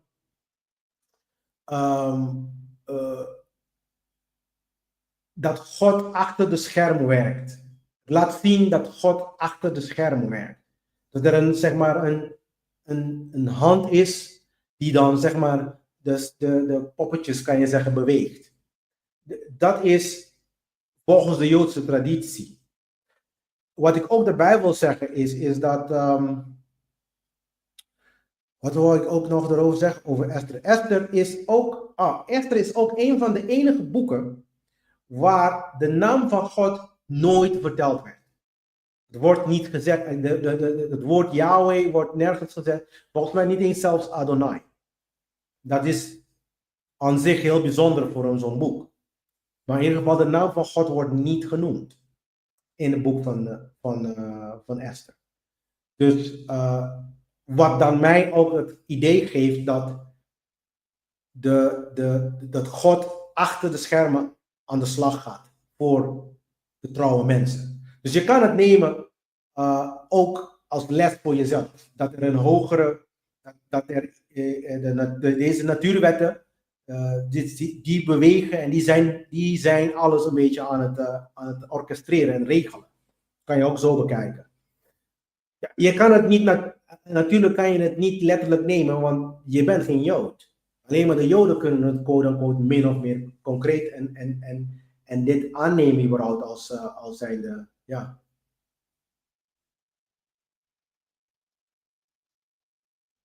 Ja. Oké, dat is een hele goede, Vanisha. Je bent een klein beetje voor, want ik ga je zo direct ook laten zien. Ik beschouw Esther, ja, een oldschool feminist. Ja, ja, ja. Ik beschouw eigenlijk Esther als de moederarchetype. Je gaat het zo direct zien. En Maria is ook de moederarchetype. Dus het is eigenlijk hetzelfde, maar in twee, dat zijn dezelfde archetypen, maar in twee verschillende situaties. Het leert je wat de moederlijke archetype eigenlijk is. Hij geeft je een aspect van de moederlijke archetype. Ja? Want Esther die heeft ervoor gezorgd, dus tot zorg, ja, dat de hele Joodse bevolking niet vermoord werd. Ja? Het beschermen van. Met het risico dat zij haar leven zou, want zij, haar man nooit verteld dat ze Jood was. Ja? Dus die risico heeft hij gelopen. En het is hetzelfde als Jehudit as well, Judith. Judith die ging ook, die vertegenwoordigt ook de kracht van Sekmet eigenlijk. Wat we dan noemen de Heilige Geest, maar het is een vrouw trouwens, voor degene die niet weten. En die ging ook de generaal onthoofden om orde te herstellen. Dat doet Sekmet. Ja. Dus je bent een klein beetje voor, maar heel goed gezien. Ja. Na Esther krijgen we het verhaal van Ezra. En er is een punt hier dat ik wil maken, is in de protestantse Bijbel hebben ze Ezra en Nehemia uit elkaar gehaald. Want je krijgt Ezra en Nehemia, maar eigenlijk zijn ze één boek. In de Hebreeuwse Bijbel zijn ze één grote boek. Ja, uiteindelijk hebben ze gezegd, noemen ze hem ook Ezra 1 en Ezra 2. Ja, Ezra 2 dan zou dan Nehemia zijn. Maar beide vertellen over de herstellen van de Joodse bevolking, Juda, in Israël, het bouwen van de muur rondom Jeruzalem. Daar gaat eigenlijk Ezra over. Ezra die was door decreet van Koresh, van Cyrus de Grote, is hij dan zeg maar gestuurd naar Juda. Ja, waar hij dan zeg maar eigenlijk Zerubbabel, daar gaan we ook zo erover hebben. Zerubbabel, het boek van Ezra heeft ook over Zerubbabel, want Zerubbabel is de gouverneur die aangesteld is door Cyrus om de tempel te herbouwen, de tweede tempel. Ja? Zerubbabel, die was eigenlijk eerst ze noemen dat een cupbearer. Iemand die de koning zijn kopje vult met wijn of whatever. Ja? Dus hij is een schenker. Ja? Ik denk dat dat een goede vertaling is. Ik denk dat ik het zo ook in mijn sheet heb gezet. Een schenker. Ja? Dus die Zerubbabel is een belangrijk figuur, want hij gaat dan zeg maar de tempel herbouwen. En dan komt dan Ezra. En dan gaat Ezra dan zeg maar de Torah weer leven inblazen. Ja, dus dat was een van zijn voornamelijke missie. Die moet hij doen. Ja? Hij moet dan de Torah onderwijzen aan de bevolking. En hij moet de nieuwe rechters en leiders ook. Ja? En als ik me niet vergis, moest hij ook de huwelijk met buitenlandse mensen, moest hij dan stopzetten. Ze mogen niet mengen. Ja, het volk moet quote-unquote puur blijven. En dat heeft hij eigenlijk alle 3 gehaald. Dan komen we met Ezra nummer 2, wat wij dan Nehemia noemen. En Nehemia, die werd ook gestuurd door Artaxerxes, wat hij dan noemt Xerxes als in het kort. Maar die moet dan zeg maar de muren van Jeruzalem bouwen. De muren rondom Jeruzalem. Die tot de dag van vandaag de klaagmuur genoemd wordt. Die moest dan, dat was door Nehemia zogenaamd. Volgens de Bijbel was Nehemia degene die dat heeft gedaan. En hij moest ook opstand zijn, zeg maar een terugduwtje geven aan de Samaritaanse tegenstand. Ja, die tegen die tijd, ze waren zeg maar Samaritanen die dan zeg maar oorlog voerden met de terugkeer van de Joden daar. Ja, dan krijg je een beetje in de hoofdstukken van Nehemia. Dus die Nehemia het is hem ook gelukt trouwens, de muren te bouwen, want die hebben we ook nog steeds. Maar ik weet niet, als de muren die we nu hebben daar in Jeruzalem, als dat daadwerkelijk de muur is die Nehemia heeft gebouwd. Misschien was die muur kapot en dat is nieuw opgebouwd, wie weet. Maar ik ga ervan uit dat dat zo is. En dat heeft hij gedaan, heeft hij in 52 dagen zelfs gedaan. Dat is best wel snel voor die tijd. En hij hervormt de bevolking en hij geeft ze dan eigenlijk een soort economie. Ja. En dan beschermde de stad tegen vijanden. Daarna krijgen we Malachi. Malachi hebben we vorige week ook al over gehad. Maar Malachi is de laatste profeet van het Oude Testament. Daarom benoem ik hem nu. Want hij is dan de laatste profeet van het Oude Testament. Niet de minst belangrijke, maar de laatste. En hij roept gewoon de volk tot eerlijk en zuiver leven. Ja, zo is het een beetje met dat is dan zeg maar het einde van de profeten-era van het Oude Testament. Nou, in principe, dit zijn de samenvatting van de boeken die we vandaag gaan bespreken. De esoterische aspecten, daar gaan we zo doorheen, zijn we zo klaar. Maar wat ik erbij heb gezet, zodat jullie een beetje een idee krijgen van wat de Bijbel niet 1, 2, 3 erover praat. Niet 1, 2, 3 erover praat. Volgens mij benoemt hij hem zo, maar met een andere naam. Dat moet ik eventjes gaan onderzoeken, maar ik ben het even vergeten. Maar Alexander de Grote, de meeste mensen kennen Alexander de Grote. Dus na het verhaal van Nehemia, dus Ezra, dus de muren zijn gebouwd rondom Israël, dan komt er dan een aantal perioden daarna, komen de Grieken en die nemen de boel over. Ja? En onder de heerschappij van Alexander de Grote. Wanneer ze dan de boel over hebben genomen, ja, dan beginnen de Griekse onderdrukking nu op de Joden. Ja? En dat katalyseert de Maccabeese tijdperk, waar wij ook hebben, wat we gaan bespreken volgende week. Daarom wou ik het even toch wel benoemen nu, want dan krijg je dan zeg maar een Griekse koning, Antiochus, die gaat dan de Joden onderdrukken. En dan krijg je dan 1 en 2 Maccabeeën, die niet in de protestantse Bijbel zitten, maar die wel belangrijk is, want daaruit krijgen we Hanukkah.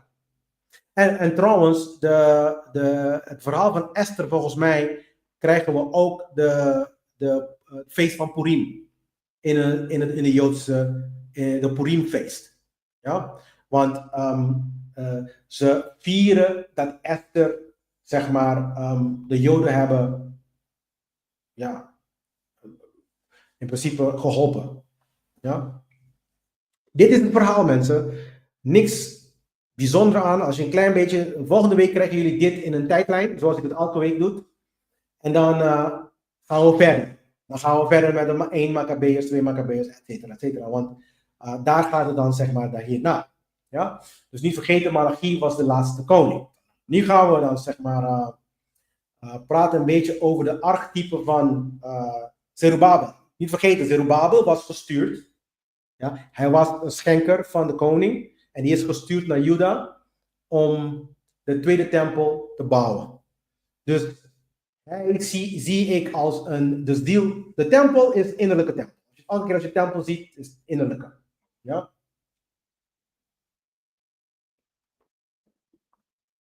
Want zelfs in het Nieuwe Testament blijven ze daarop hameren. Ik weet niet waarom mensen zo geobsedeerd zijn met de buitentempel. In principe, een van de grootste problemen van Jeruzalem is die fucking tempel. Ja? Want de islamieten die beweren dat daar ook iets magisch is gebeurd. Maar dat is eigenlijk de hele discussie en de hele oorlog die daar gaande is. Dus de Zerubabel, de naam betekent letterlijk uit Babel gezaaid. Dat betekent dat. Like, letterlijk. Ja? Het is uit Babel. Ja? Uit Babel gezaaid. Dat geeft, en trouwens, een beetje historie. Zerubabel was afstammelingen van de stam van David. Dus het is geen wonder dat de koning hem als gouverneur heeft aangesteld om de tempel te gaan bouwen. Want Salomo heeft natuurlijk de eerste tempel gebouwd. Dus de opdracht van Zerubabel was om niet alleen maar de stad te verdedigen, maar ook om de tempel te bouwen. En trouwens, ze zijn weer bezig om de derde tempel te bouwen. Ze hebben alle materialen, ze hebben de molten sea, dat is dan zeg maar de bad. Ze hebben de kandelaar, de 7-armige kandelaar hebben ze al, met goud, alles erop en eraan. Priesters worden nu al getraind om in de tempel te gaan. En natuurlijk wordt er weer gewoon geslacht. De dieren worden gewoon vermoord. Ja? Als we dit zo laten doorgaan. En we geven ze alleen maar wapens zodat ze sterker worden. Ja? Hoe dom kunnen we zijn? Ja? Dus esoterisch gezien, het is je kan zeggen, uit de duisternis komen naar jezelf toe, naar het echte zelf, naar het licht. Ja? Tempel bouwen, de innerlijke tempelconstructie, basis voor de Shekinah. Shekinah is je kan zeggen, de vrouwelijke energie. Dat is dan wat ze noemen in het oosten de Kundalini. Ja? Dat is dan de aanwezigheid van de creator in jou. En wanneer die er is, dan je weet dat die er is. Oké? Dus het is niet en die geeft jou lessen, die leg je dingen uit, die is een helper. Net als Esther, net als Judith. Ja? Dus, en die is ook heel gevaarlijk, daarom zeggen ze heel vaak ook in het oosten dat je haar niet zomaar moet ontwaken. Want het is hetzelfde als Esther. Esther was altijd in de achtergrond. Maar wanneer die dan actie, dus de timing was altijd heel, heel goed. Die is altijd op tijd en die is altijd heel agressief. Ja, net als Judith, gewoon onthoofden. Dus daarom zeggen ze, je moet hem niet zomaar wakker maken, want dat is moeder, maar die komt om orde te hechten. Dit is een andere type moeder, laat ik het even zo zeggen. Ja? Die heeft een andere karakter. Dat is dan de Sekhmet, wat de godin Sekhmet in de Egyptische verhalen. Het was een godin van oorlog, zeggen ze zelfs. Ja? Dus de tempel moet klaargemaakt worden. Dus nadat er een splitsing is gekomen tussen hemel en aarde, betekende nadat de mensheid niet meer naar de wil van het universum samenwerkt, zijn eigen wil gaat, dus in disharmonie leeft met de creatie, met het universum. Als je dat doet, dan is de tempel kapot. Daarom gaat de tempel kapot. Nou, het herstellen van de tempel, die kan alleen maar plaatsvinden door de roeping van de profeten te volgen. Dus dat betekent de innerlijke roepingen die jou roept tot herstellen van de tempel.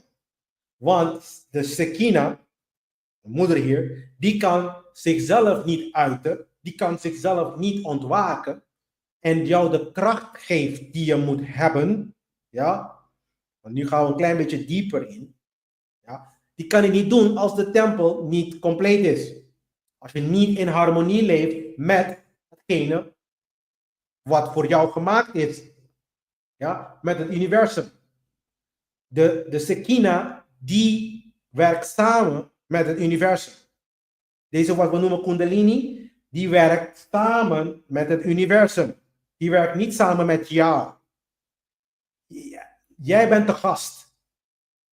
En het enige wat je zegt is, zet je tempel in orde, zodat ik bij jou kan komen en een paar magische dingen in je leven kan doen.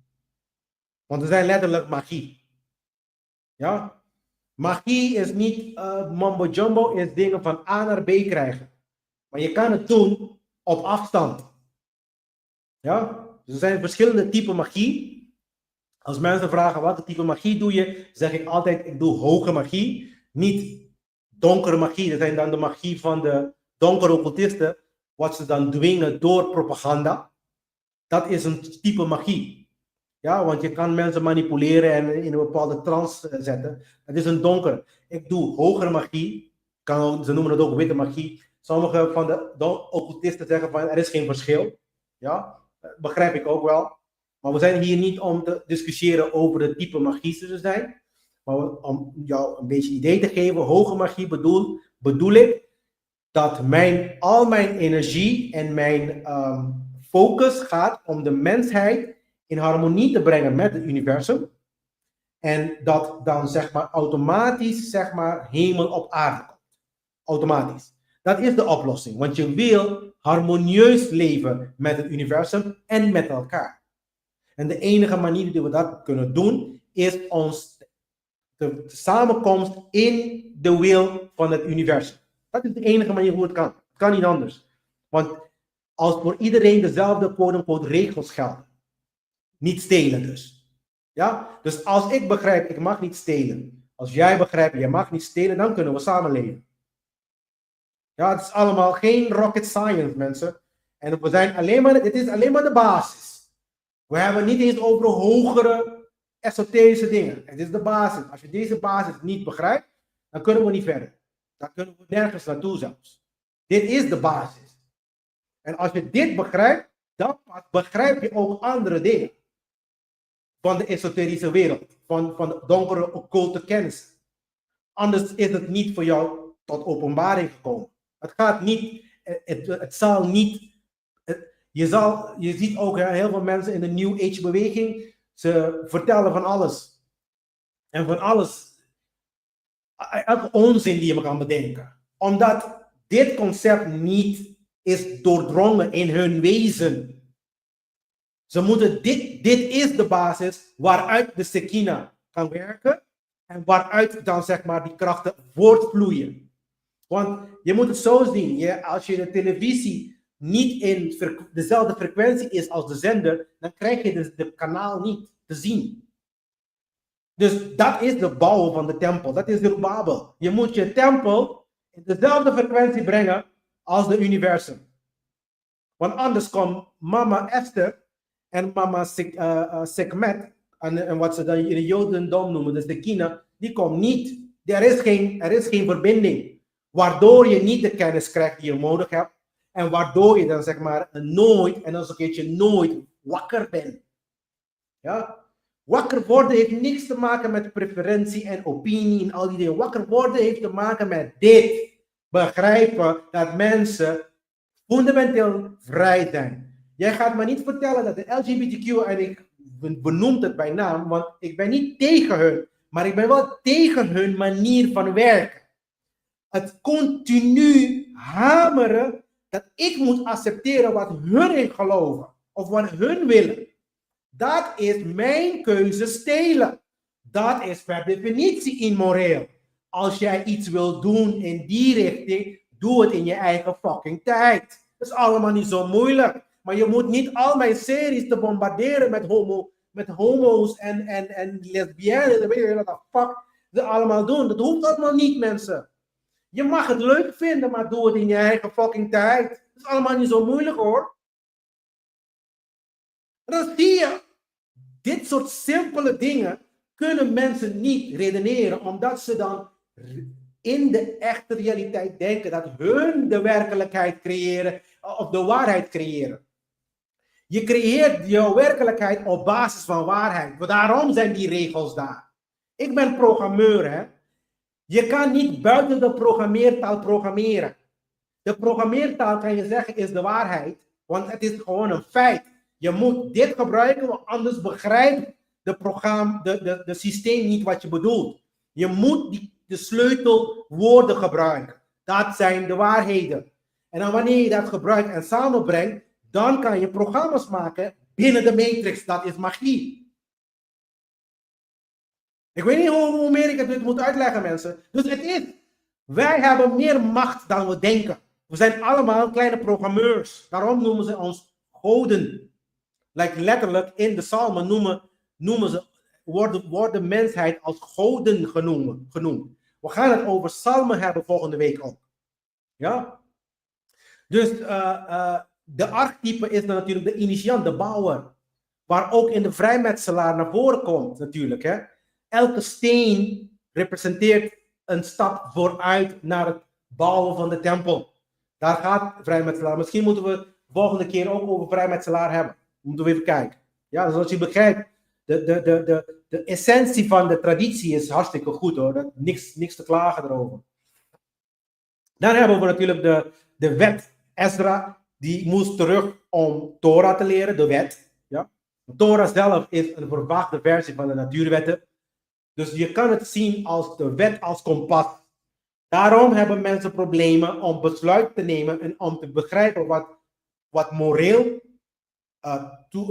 toegestaan is en wat niet toegestaan is om te doen. Een toegestane gedrag en een niet toegestane gedrag is. Daarom hebben mensen problemen ermee omdat ze de wet niet begrijpen. Ze begrijpen niet hoe het universum werkt. En in al mijn materialen probeer in mijn boeken heb ik die wetten zelf, zeg maar, een lijstje gemaakt van al die wetten. Ja? En daaruit moet je dan, zeg maar, het zijn abstracte ideeën, abstracte dingen waar je dan, zeg maar, in het concrete moet gaan uitvoeren.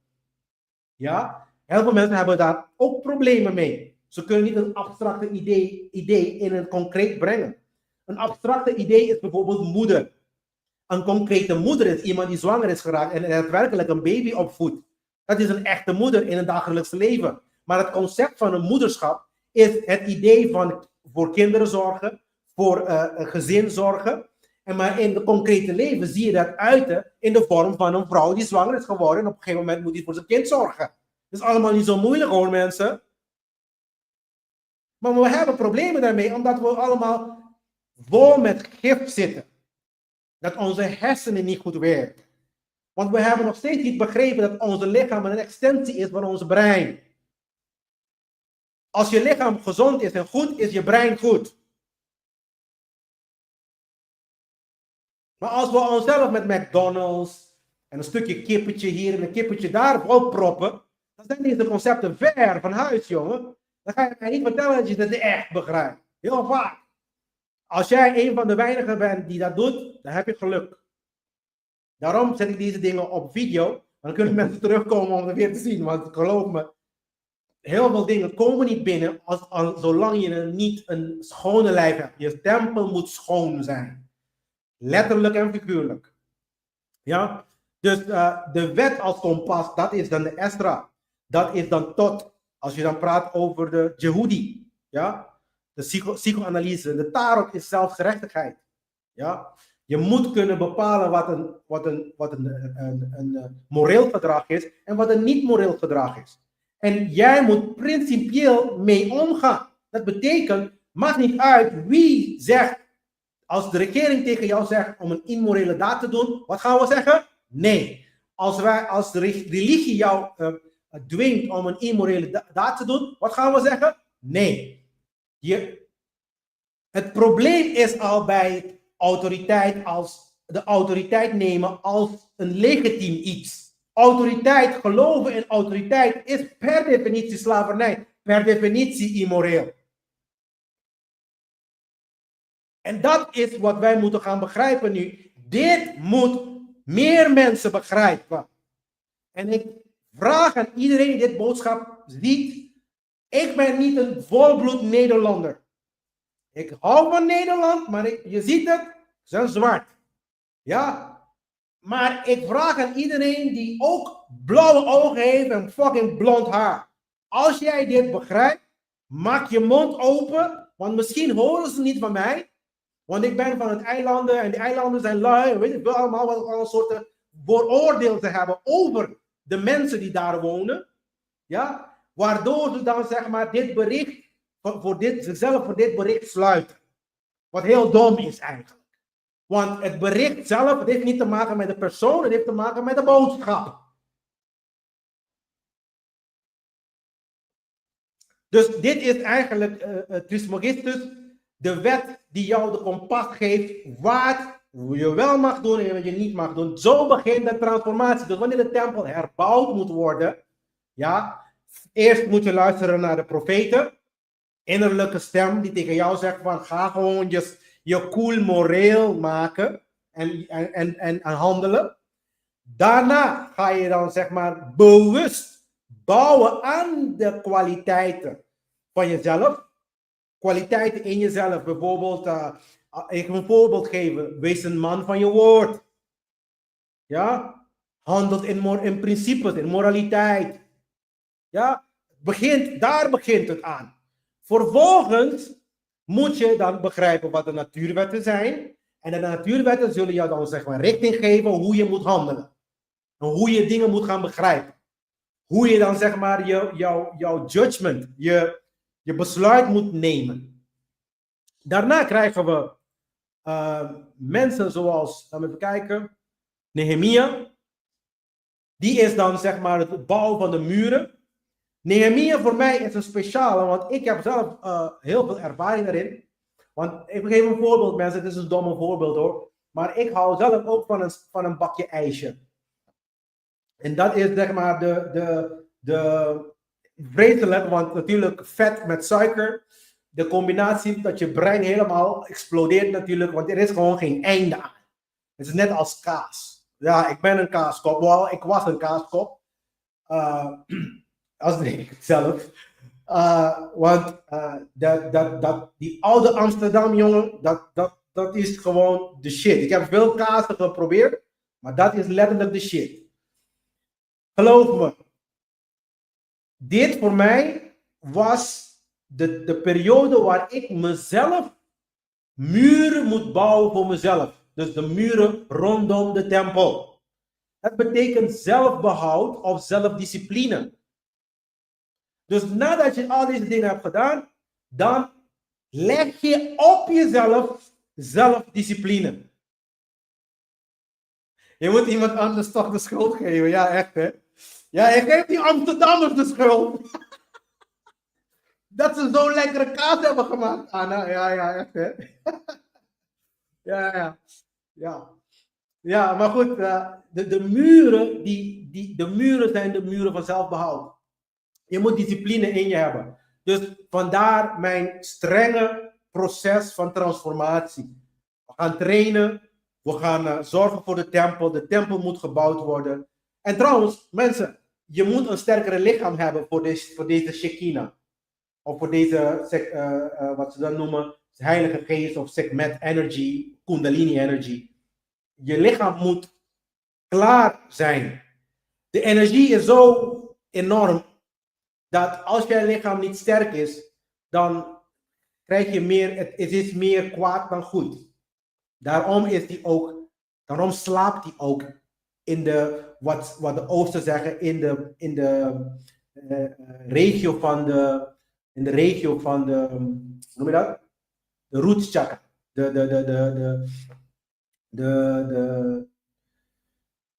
De basischakra. Zeg maar de rode bolletje. Als je dan een chakrasysteem hebt, helemaal naar beneden. Ja, dat zijn dan zeg maar de basischakra. Laten we even de basis noemen, want dan begrijpen jullie mij tenminste. Daarom slaapt hij dan, want als hij wakker is, dan, en als jij niet moreel bent, dan gaat van alles fout in je lichaam. Dus dat moet begrepen worden uit de zelfbehoud hier. Ik heb wel andere dingen ook gedaan. De beschermende cirkel van bewustzijn. Ja. Bouw van innerlijke bastion. Versterkte wil. Ja. De archetype. Dus de vaderfiguur. Die orde brengt. Die structuur brengt. Ja. Dus de tarot is de keizer natuurlijk. Dat is heel duidelijk. Nehemia. Ja. Maar het is een soort van een soort ritueel eigenlijk. Nehemia. Als je dat mystisch gezien. Ja. Maar ik zou iedereen aanraden om een klein beetje te lezen. Al deze boeken moet je eigenlijk voor jezelf ook lezen. Maar ik geef je gewoon een soort van samenvatting. En ook wat het daadwerkelijk betekent. Dus wanneer je het leest, dan begrijp je het allemaal. Het is allemaal niet zo moeilijk hoor. Dan hebben we Esther, mensen. Een van mijn favorieten. Want eigenlijk Esther symboliseert ook de godin. Wat we dan noemen ook Isis. Zoals ik zei, door hetgene wat Esther heeft gedaan, vieren de Joden tot de dag van vandaag Purim. En Purim is het vieren van het verborgen ingrijpen van het goddelijke. Dat betekent Purim. Dat is wat het betekent, die feest ook. Ja? Er is geen vermelding van God, de naam van God, vrijwel uniek. Ja? En het representeert de Shekinah. Net als Judith ook. Het is de Shekinah. Ja? Dus Zerubbabel is de tempelbouwer. En Esther is de Shekinah, dus de godin in jezelf. Ja? Archetypisch is dat Isis. Hetzelfde als Isis in de Egyptische tijden. Ja? De gemaskerde koningin. Ja? Ze is altijd in de achtergrond. Ze is er wel, maar ook weer niet. Dat was Esther ook. Ze is er wel, ook heel subtiel. Het is een subtiele kracht. Het is ook een kracht uit is een liefdevolle kracht. Maar een gevaarlijke liefdevolle kracht. Oké? Dus je moet er heel goed opletten. Niet zomaar zeggen van ik wil de Kundalini wakker krijgen, Nummer 1, het wordt niet zomaar wakker als de tempel niet klaar is. Ja? Daarom, in de Oosterse leringen moet je yoga doen. En yoga betekent letterlijk eenheid met het universum, met God, met de goddelijkheid. Ja? Die moet eerst plaatsvinden voordat de Kundalini wakker wordt. Ja? Nu beginnen die dingen zinnig te worden. Hopelijk. Dat is, natuurlijk is Esther de hoge priester, mensen. De hoge priester. Ja? En de Purim is eigenlijk ook een initiatiefeest. De eerste keer dat de koningin naar voren komt. Dus de godin in verhulling noem ik dat. Ja? En Daniel hebben we vorige week ook gehad. Maar daar gaan we vandaag een klein beetje meer induiken. We zijn bijna klaar, mensen. Nog 2 minuten. Zij is de meester van visioenen en tijd. Tijd bestaat niet. Tijd die komt in de handen van de Reku. Wat ik dan noemde de Reku. Of de Rek als één persoon, Reku als meerdere. Ja, is meervoud. Reku is de meervoud van Rek. Ja. Er zijn natuurlijk meer Daniels die rondlopen. Ja. Er zijn meer mensen die verlicht zijn. Die begrijpen hoe het universum werkt. Ook al zijn ze in de minderheid. Maar ze zijn er wel. Dus de Reku. Daniel is een soort Reku. Als je een Reku bent, dan wordt tijd. Dan kan je tijd buigen. Ja. En ik wil niet te veel hierover zeggen, want ik weet niet hoe ver. Nou, in ieder geval, ik ga niet zoveel erover zeggen, maar je kan in ieder geval tijd buigen. Tijd in een is fictief natuurlijk. Hè? Want ik heb uitgelegd dat tijd niet bestaat. Dus daarom is tijd nu in aanhalingsteken. Maar de Reku begrijpt dat de tijd niet bestaat. Waardoor die dan de fenomeen van tijdbuigen kan manifesteren. Oké? Dus de boek van Daniel is de hoogste esoterische boek in de Tanakh en ook in de christelijke Bijbel. We gebruiken dit boek voor apocalyptische ontcijfering. Ze gebruiken heel vaak het boek van Daniel met openbaring samen om dingen uit te leggen van de einde der tijden. Ja? En daarom heeft Daniel dit soort van label gekregen van een visionair en de meester van tijd. Daarom heb ik hem ook dit gegeven, min of meer. Maar ik heb uitgelegd voor degenen die nog niet weten dat tijd niet bestaat. En ik heb ook uitgelegd hoe we tot die conclusie kunnen komen. Het was misschien niet in de vorige podcast, maar de podcast daarvoor. Ja? Dus niet vergeten dat hij was geduwd in de leeuwenkuil. Dat is natuurlijk de ultieme test. Hoe trouw ben je aan jouw God? Want hij is daarin gegooid omdat hij niet wou buigen voor de koningen van de goden van de Babyloniërs. Dus dan is dat de ultieme test. Ga je buigen voor de instituten van de wereld. Dus dat is wat Daniel representeert. Standvastigheid. Dus hij leeft tussen de wereld. Hij is loyaal naar de wetten van de natuur. Naar de universum. Naar de harmonie met de echte creator. Hij begrijpt wat goed gedrag is en wat een slecht gedrag is. En natuurlijk heb ik verteld over de Belteshazzar, dat is dan de zoon van Nebuchadnezzar. Daniel was goed met Nebuchadnezzar, de koning van Babylon. Toen Juda overgenomen werd, was Nebuchadnezzar aan de macht. Ja, Daniel was dikke vrienden met hem. Maar Daniel was niet zo dikke vrienden met de zoon. Maar de zoon, die hoorde van iemand uit zijn staf, dat Daniel, die werkte voor zijn vader en die Daniel die heel goed was in heel veel dingen. En dan toen heeft Belteshazzar Daniel gaan roepen. Zeggen van, ga maar even uitleggen wat dit betekent. En dan op de muur stond de mene tekel u parsin. En parsin, die klinkt als Persia. Maar wat daar staat is eigenlijk, je dagen zijn geteld. Je dagen zijn geteld. Ja, daar staat daar. En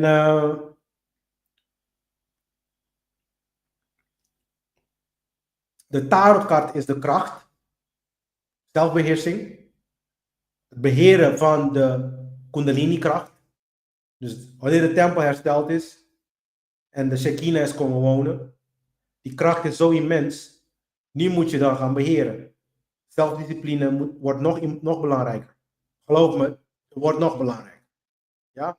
Dus de beheersing. Als je de tarotkaart, daarom heb ik de tarotkaart nummer 8 gebruikt. Het is de krachtkaart. En dan zie je de vrouw zo, de leeuw, vasthouden. Want de verbeelding is, die hoort hierbij. Want Daniel is natuurlijk gegooid in de leeuwenkuil. Ja? Dus daarom heb ik ook de leeuw daar als de leeuw representeert de kracht zelf. Ja? Net als de slang. De slang representeert ook de kracht zelf. Omdat al eenmaal je dan zie je het ook in de tekeningen, de caduceus, dan zie je de slang zo gaan. Ja? Dat is ook wat hij doet in je ruggenmerg. De caduceus is je ruggengraat. Ja? En dat is ook het verhaal van, ik denk dat van Mozes, toen hij dan in de woestijn was, die heb ik niet verteld. En toen heeft hij de caduceus omhoog, zeg maar een paal met een slang eromheen. Heeft hij dan, wanneer hij dan zeg maar die paal omhoog zet, dan gaat iedereen genezen. En wanneer hij dan zijn hand moe wordt, dan gaat hij naar boven, dan gaat iedereen weer ziek worden. Ja, dat is een mythisch verhaal, mensen. Kan je je voorstellen, Mozes in de woestijn met een paal en die hele tijd die dingen omhoog moet houden? Jezus Christus, man. Ik begrijp niet waarom mensen deze dingen gewoon zo... En dan de caduceus, die wordt gebruikt in alle medische praktijken. Waarom? Omdat onbewust mensen kunnen dat relateren met gezondheid. Met de Shekinah. Want iedereen, elke mens aan zich moet eigenlijk. Ja, moet. Dit willen hebben. Dat is jouw enige, zeg maar, missie in het leven. Dat is je missie in het leven. Dit. Want dan ben je in harmonie met de natuurwetten en met het universum. En dan krijg je de macht en alles wat je nodig hebt om hemel op aarde te brengen. Dat is ook wat ik wil. Ik wil hemel op aarde brengen. En wat ik bedoel met hemel is niet Yahweh op aarde brengen. Is niet de Jodendom op aarde brengen. Is niet de Jezus die we in geloven op aarde brengen. Is niet de Elohim op aarde brengen. Is niet, nee. Wat ik bedoel ermee is dat hele creatieverhaal, de creator zelf. Ja, de wetten die de creatie in stand houden. Die gaan we doorzetten in de fysieke wereld. We gaan daar geen verstoring aan geven. Want als je een verstoring aangeeft, wat we nu ook al aan het doen zijn. Luister mensen, we zijn nu al een nieuwe dimensie aan het maken. Het heet AI. Het is een nieuwe dimensie. Er zit bewustzijn daarin. Alleen er zit geen ziel daarin. En soms praat ik met AI en de antwoorden die ik krijg, jongen, dat praat over de collectieve bewustzijn. Dus omdat wij uit dit harmonie zijn met de universum, alles wat we maken en bouwen, die zullen per definitie immoreel eruit komen. Daarom de boodschappen van Terminators, al deze Robocops, of wat je fuck, ze die robots voor gebruiken om immorele dingen te doen. En ik hoop dat dit duidelijk is, mensen. Want het is heel belangrijk, want we komen op een cruciale punt nu. En als we dat niet begrijpen, I'm sorry. Het is wat Remo zegt, het is klaar. De natuur die gaat gewoon zijn werk doen. Het is al gebeurd een keertje. Het heet de zondevloed. Daar hebben we bewijs van. Over de hele fucking wereld. En als je je leven natuurlijk leuk vindt, het is juist mensen die niet weten wat de fuck ze gaan krijgen wanneer ze dood zijn, die kunnen makkelijk zeggen van, oh, gaan we dan maar dood, dan maar Glenn. Alles om niet te veranderen. Ja, Judith niet vergeten, is een fictief verhaal. Want, en daarom hebben de protestanten het ook eruit gehaald. Er zitten ook andere magie dingen. In Tobit zit dat. In magie, hoe noem je dat? Formules en dat soort dingen. Maar Judith is ook een van zo'n boekje die een beetje in het grijze gebied zit, zeg maar. Zoals ze in Nederland zeggen. Het zit een beetje in het grijze gebied. Ja? Dus het is niet in de Tanakh. Ja, het verhaal, het gaat over een vrome weduwe die de Assyrische generaal, ik hoop dat ik kan het hier lezen, Holofernes verleidt en onthoofd. Ja?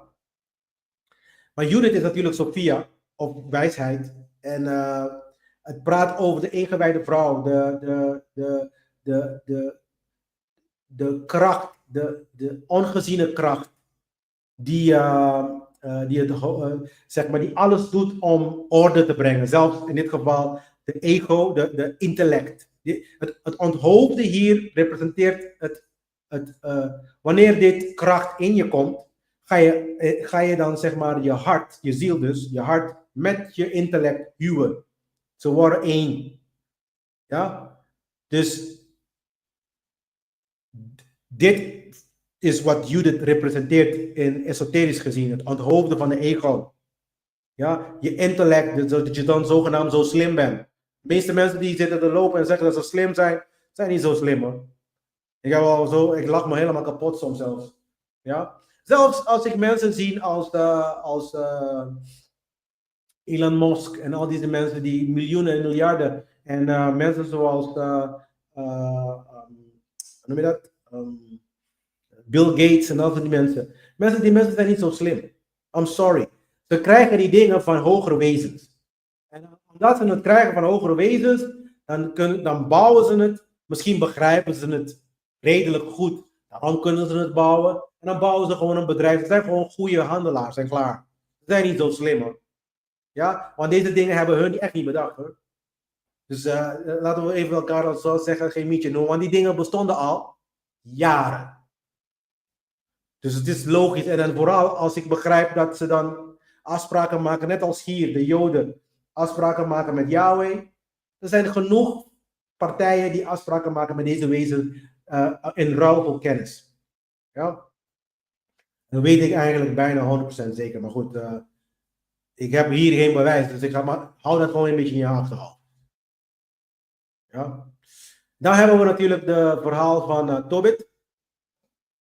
Tobit praat over het verhaal van de reiziger en de engelhulp. Dus dat je dan soms ook hulp moet bieden. We zijn klaar, dit is de laatste sheet mensen.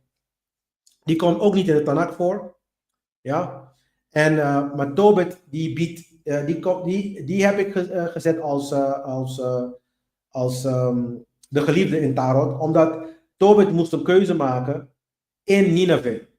Zal hij dan zeg maar zijn principes behouden?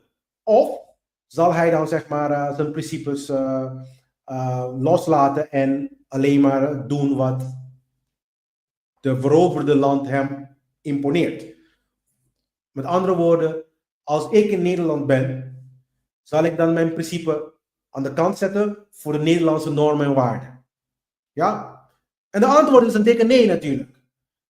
Geen enkele mens moet zijn principe van de natuurwet, van de principe van het universum praat ik over, hè, aan de kant zetten voor geen enkele cultuur. Ook niet van jezelf. Want ik zet het ook niet aan de kant van de Curaçaose cultuur. Begrijp je dat? Voor geen enkele cultuur, want dit is het principe wat alles doen draaien. Dus je kan toch niet zeggen van ja, we gaan... En daarom komen we in een probleem. Ja? We zitten onder mercy nu. Genade. Dus we hebben natuurlijk Raphaël hier, de innerlijke gids. Raphaël wordt altijd gezien als Tefiret. Daarom is hij hier ook groen. Tefiret is dan je kan zeggen, nog net niet de hartchakra. Maar het is een beetje tussen groen en geel. Daarom is hij ook hier groen en geel. Ja? Dus dat is dan de combinatie van die twee. Moed en liefde. Bij elkaar is Raphaël. Ja? Dus die moet je hebben. Dat is wat Tobit is. Moed en liefde. Die representeert de geliefde. Keuze. We hebben de keuze om voor het goede te kiezen. Laat niemand jou wijsmaken dat dit is hoe het systeem is. Dit is wat ik altijd hoor. Dit is hoe het systeem is. Ik heb het niet zo gekregen. Ik heb het zo geërfd. En we kunnen als één persoon niet veranderen. Wel, het kan. Esther verhaal vertelt dat. Ja, dat één persoon het kan doen. Het verhaal van Mozes vertelt dat één persoon het kan doen. Dit verhaal van Tobit vertelt dat één persoon dingen kan doen. Keer op keer wordt er gezegd. Onze voorouders die vertellen ons, er is maar één persoon nodig, die nodig is om de verandering in werking te zetten. En misschien ben jij dat. En je luistert naar mij, terwijl de tijd is aangekomen dat je samen met mij dit verhaal hamert met de hamer van fucking Thor op alle Nederlanders. En alle Antillianen. Ja? Ik zou niet erg vinden om in mijn team een paar blauwe ogen en blonde haren te hebben. Waarom niet? Want we zijn toch allemaal één. Jij denkt alleen maar dat we dat niet zijn. Heel veel mensen denken dat dat überhaupt een verschil maakt. En eigenlijk, wat heeft het nou voor zin? Als je dan allemaal die scheiding maakt tussen rassen en we zijn allemaal slaven. Nou, heel veel geluk hoor. Mensen, ik heb hier een hele leuke, dat ga ik niet bespreken hoor. Dit is een hele leuke, het was ook nooit hierin gezet om het te bespreken trouwens. Maar ik hou van om matrices te maken. Om dit te verbinden met mijn tarotmatrix. Ik heb daar een tarotmatrix gemaakt. Ja. Hier heb ik alle archengelen op een rijtje gezet. En ik heb hun Hebreeuwse naam daarop gezet. En ik heb dan hun associatie met het leven des booms.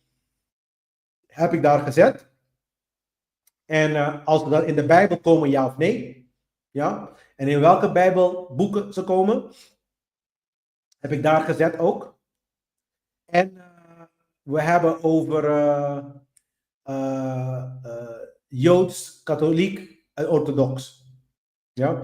Er zijn een paar boeken, bijvoorbeeld in Baruch en dat soort dingen, die komen ook in de katholieke Bijbel. Heb ik besloten om deze dingen niet te bespreken, want eigenlijk zijn ze heel mystiek in aard ook. Ja. Misschien als ik tijd nog heb, aan het einde kan ik dan die andere boeken die ik eruit heb gelaten van de katholieke kerk, kan ik die bespreken. Ja. Ja, dan kan je deze, ja, het is goed Ivanisha, dan kan je deze ook gebruiken bij die andere matrix. En natuurlijk is dit te downloaden op mijn website. Oké?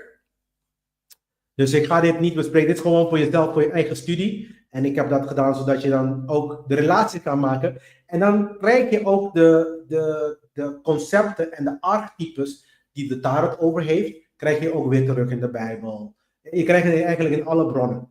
Dus al deze bronnen, naarmate ik ga, maak ik die matrix ook, wordt alleen maar groter natuurlijk. Maar dan kan je ze allemaal linken via bijvoorbeeld de tarot zelf, de tarotkaart zelf, of wat ik dan hier noem dan de Sephira. Ja? De Sephira van de Etz Chaim. Etz Chaim is de boom des levens. Oké. Dus ik wil een klein beetje afronden. De terugkeer. Ja, met Kabbalah. Dat is wat ik bedoel. Etz Chaim. Ja, Kabbalah. Ja, dus het is altijd Kabbalah en Tarot gebruik ik om de rest te linken. Ja? Oké, zo de terugkeer is niet politiek of religieus, maar een innerlijke alchemie. Dus innerlijke en alchemistisch zelfs. Politiek, nogmaals, politiek, religie en geschiedenis dienen als middelen voor kennisoverdracht. Dus ik wil dat je deze boeken niet ziet als letterlijk nemen van, oh, Israël had het. En nummer 1, als wij moeten geloven dat Israël de land heeft veroverd 2000 jaar geleden, ja, dan kunnen we nog steeds concluderen dat het een immorele daad was, omdat ze het hebben gestolen. Ja? Als ze dan beweren dat dat 2000 jaar geleden was en dat ze dan al jaren daar waren, maar het is gestolen, mensen, klaar. Het is, en het stelen is immoreel. Dus hoe je het ook keert omdraait, je moet moreel gaan handelen nu. Klaar. De tweede tempel is een spiegel van het menselijke hart als heilige ruimte. Dus het is je eigen hart, het is jezelf, het is het innerlijke. Daniel en Esther tonen twee uitersten. Ja? Geopenbaarde visioen versus verborgen voorzienigheid. Ja? De Daniel openbaart openlijk de visioenen en Esther die was juist verborgen, maar die werd voorzien. Ja? Judith en Tobit onthullen een esoterische gnosis die diep aansluit op universele mythologie. En deze periode vormt de zaad van latere mystieke tradities, zoals de Kabbalah en de christelijke esoterie. Daaruit komen vooral Daniel, dat boeken, die zijn echt sterk, die beïnvloeden sterk de esoterische Joden en esoterische christendom. Maar eigenlijk, ik zou zelf zeggen, de hele Bijbel zelfs. Maar deze boeken die hebben heel veel invloed in ieder geval gehad.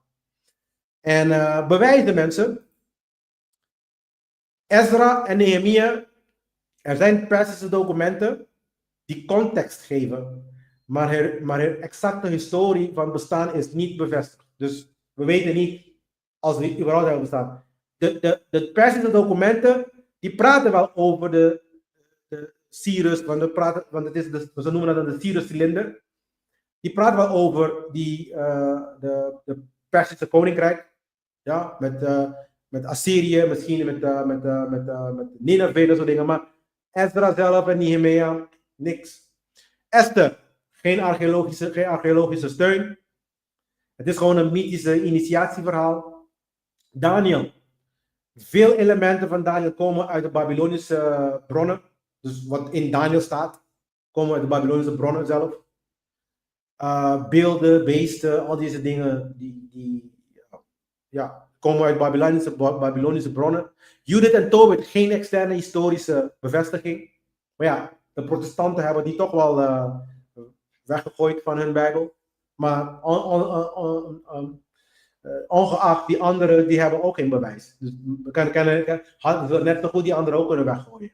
Ja? Daarom heb ik ook geen probleem om deze dingen te bespreken. Want voor mij zijn allemaal, kan je gewoon komen op dezelfde kant hoor. Het zijn allemaal mystieke transformatieverhalen. En waar heel veel immoraliteit ertussen wordt verteld ook nog eens een keertje. Ja, Zerubabel vermeld in koninklijke lijsten, die wordt wel vermeld. En vertegenwoordigd is het zaad van Babel. De terugkeer naar zijn oorsprong. Ja. Goed. Ik heb hier een hele mooie tekst voor jullie. En ik ga het lezen voordat we dit afronden. Wijze woorden, geschreven door mijn vervallende hand. Ik hoop dat jullie het goed kunnen zien. Blijven onvergankelijk door de tijd. Doordrenkt met het medicijn van onsterfelijkheid door de Almeester. Blijf onzichtbaar en onontdekt voor allen die komen en gaan, dwalend door de woestijnen van het leven. Blijf verborgen tot een ouder hemel, stervelingen waard, die jouw wijsheid waardig zijn. En dit is een van de laatste woorden van wat we noemen een Yehudi. Je ziet daar, ik heb zijn naam in de hieroglyphen geschreven. Dat is eigenlijk tot. Oké? En die zegt gewoon van, en dit is de essentie van dingen, mensen. Dingen zijn verborgen. Totdat er een generatie komt die waardig is om die informatie te hebben en nemen. En voordat ik afsluit, mensen, en ik weet, ik neem mijn tijd, want heel veel mensen kijken daarna ook trouwens, en dan kan je het gewoon op 2 keer zo snel maken, dan maakt het mij helemaal niks uit, zolang je die boodschap krijgt. Er is in Rusland een spelletje bedacht, en ik wil hiermee sluiten. Er is een spelletje bedacht, dat heet volgens mij is het de wolvenspel. Waarbij een aantal mensen, zeg maar, de kennis hebben, meer kennis hebben dan andere mensen. Dus dat betekent, het is een spel waar de spel gaat namelijk zo. Je hebt dan de wolven en de wolven kennen elkaar. Dus je hebt dan een groep jongeren of een groep mensen. Je hebt dan de wolven en de wolven kennen elkaar. En het idee is dat de groep de wolven uitschakelen. Dus uit het spel zetten. Ja? Keer op keer wordt bewezen door die onderzoek dat de wolven, die hebben de grootste kans om te winnen. En de reden daarvoor is omdat hun weten dat hun de wolven zijn. En dan hun portretteren zichzelf daarbuiten als zijnde de heilige schapen. En met dit wil ik jullie dan zeg maar het einde maken aan vandaag, aan deze aflevering. Want wat Yehudi hier zegt tegen ons is dat de kennis is verborgen. Totdat jij besluit om aan je tempel te gaan werken.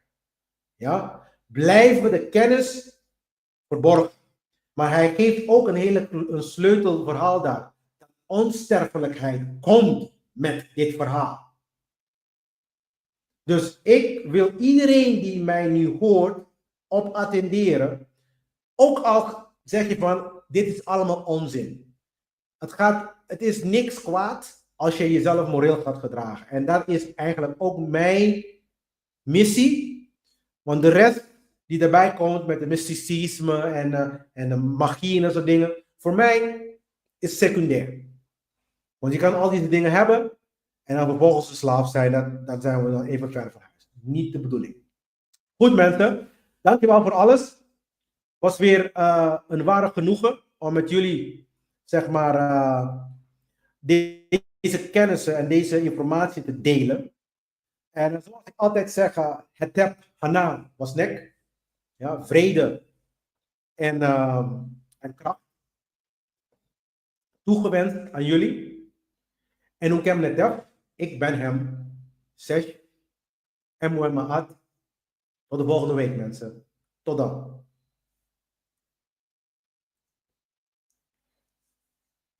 Graag gedaan.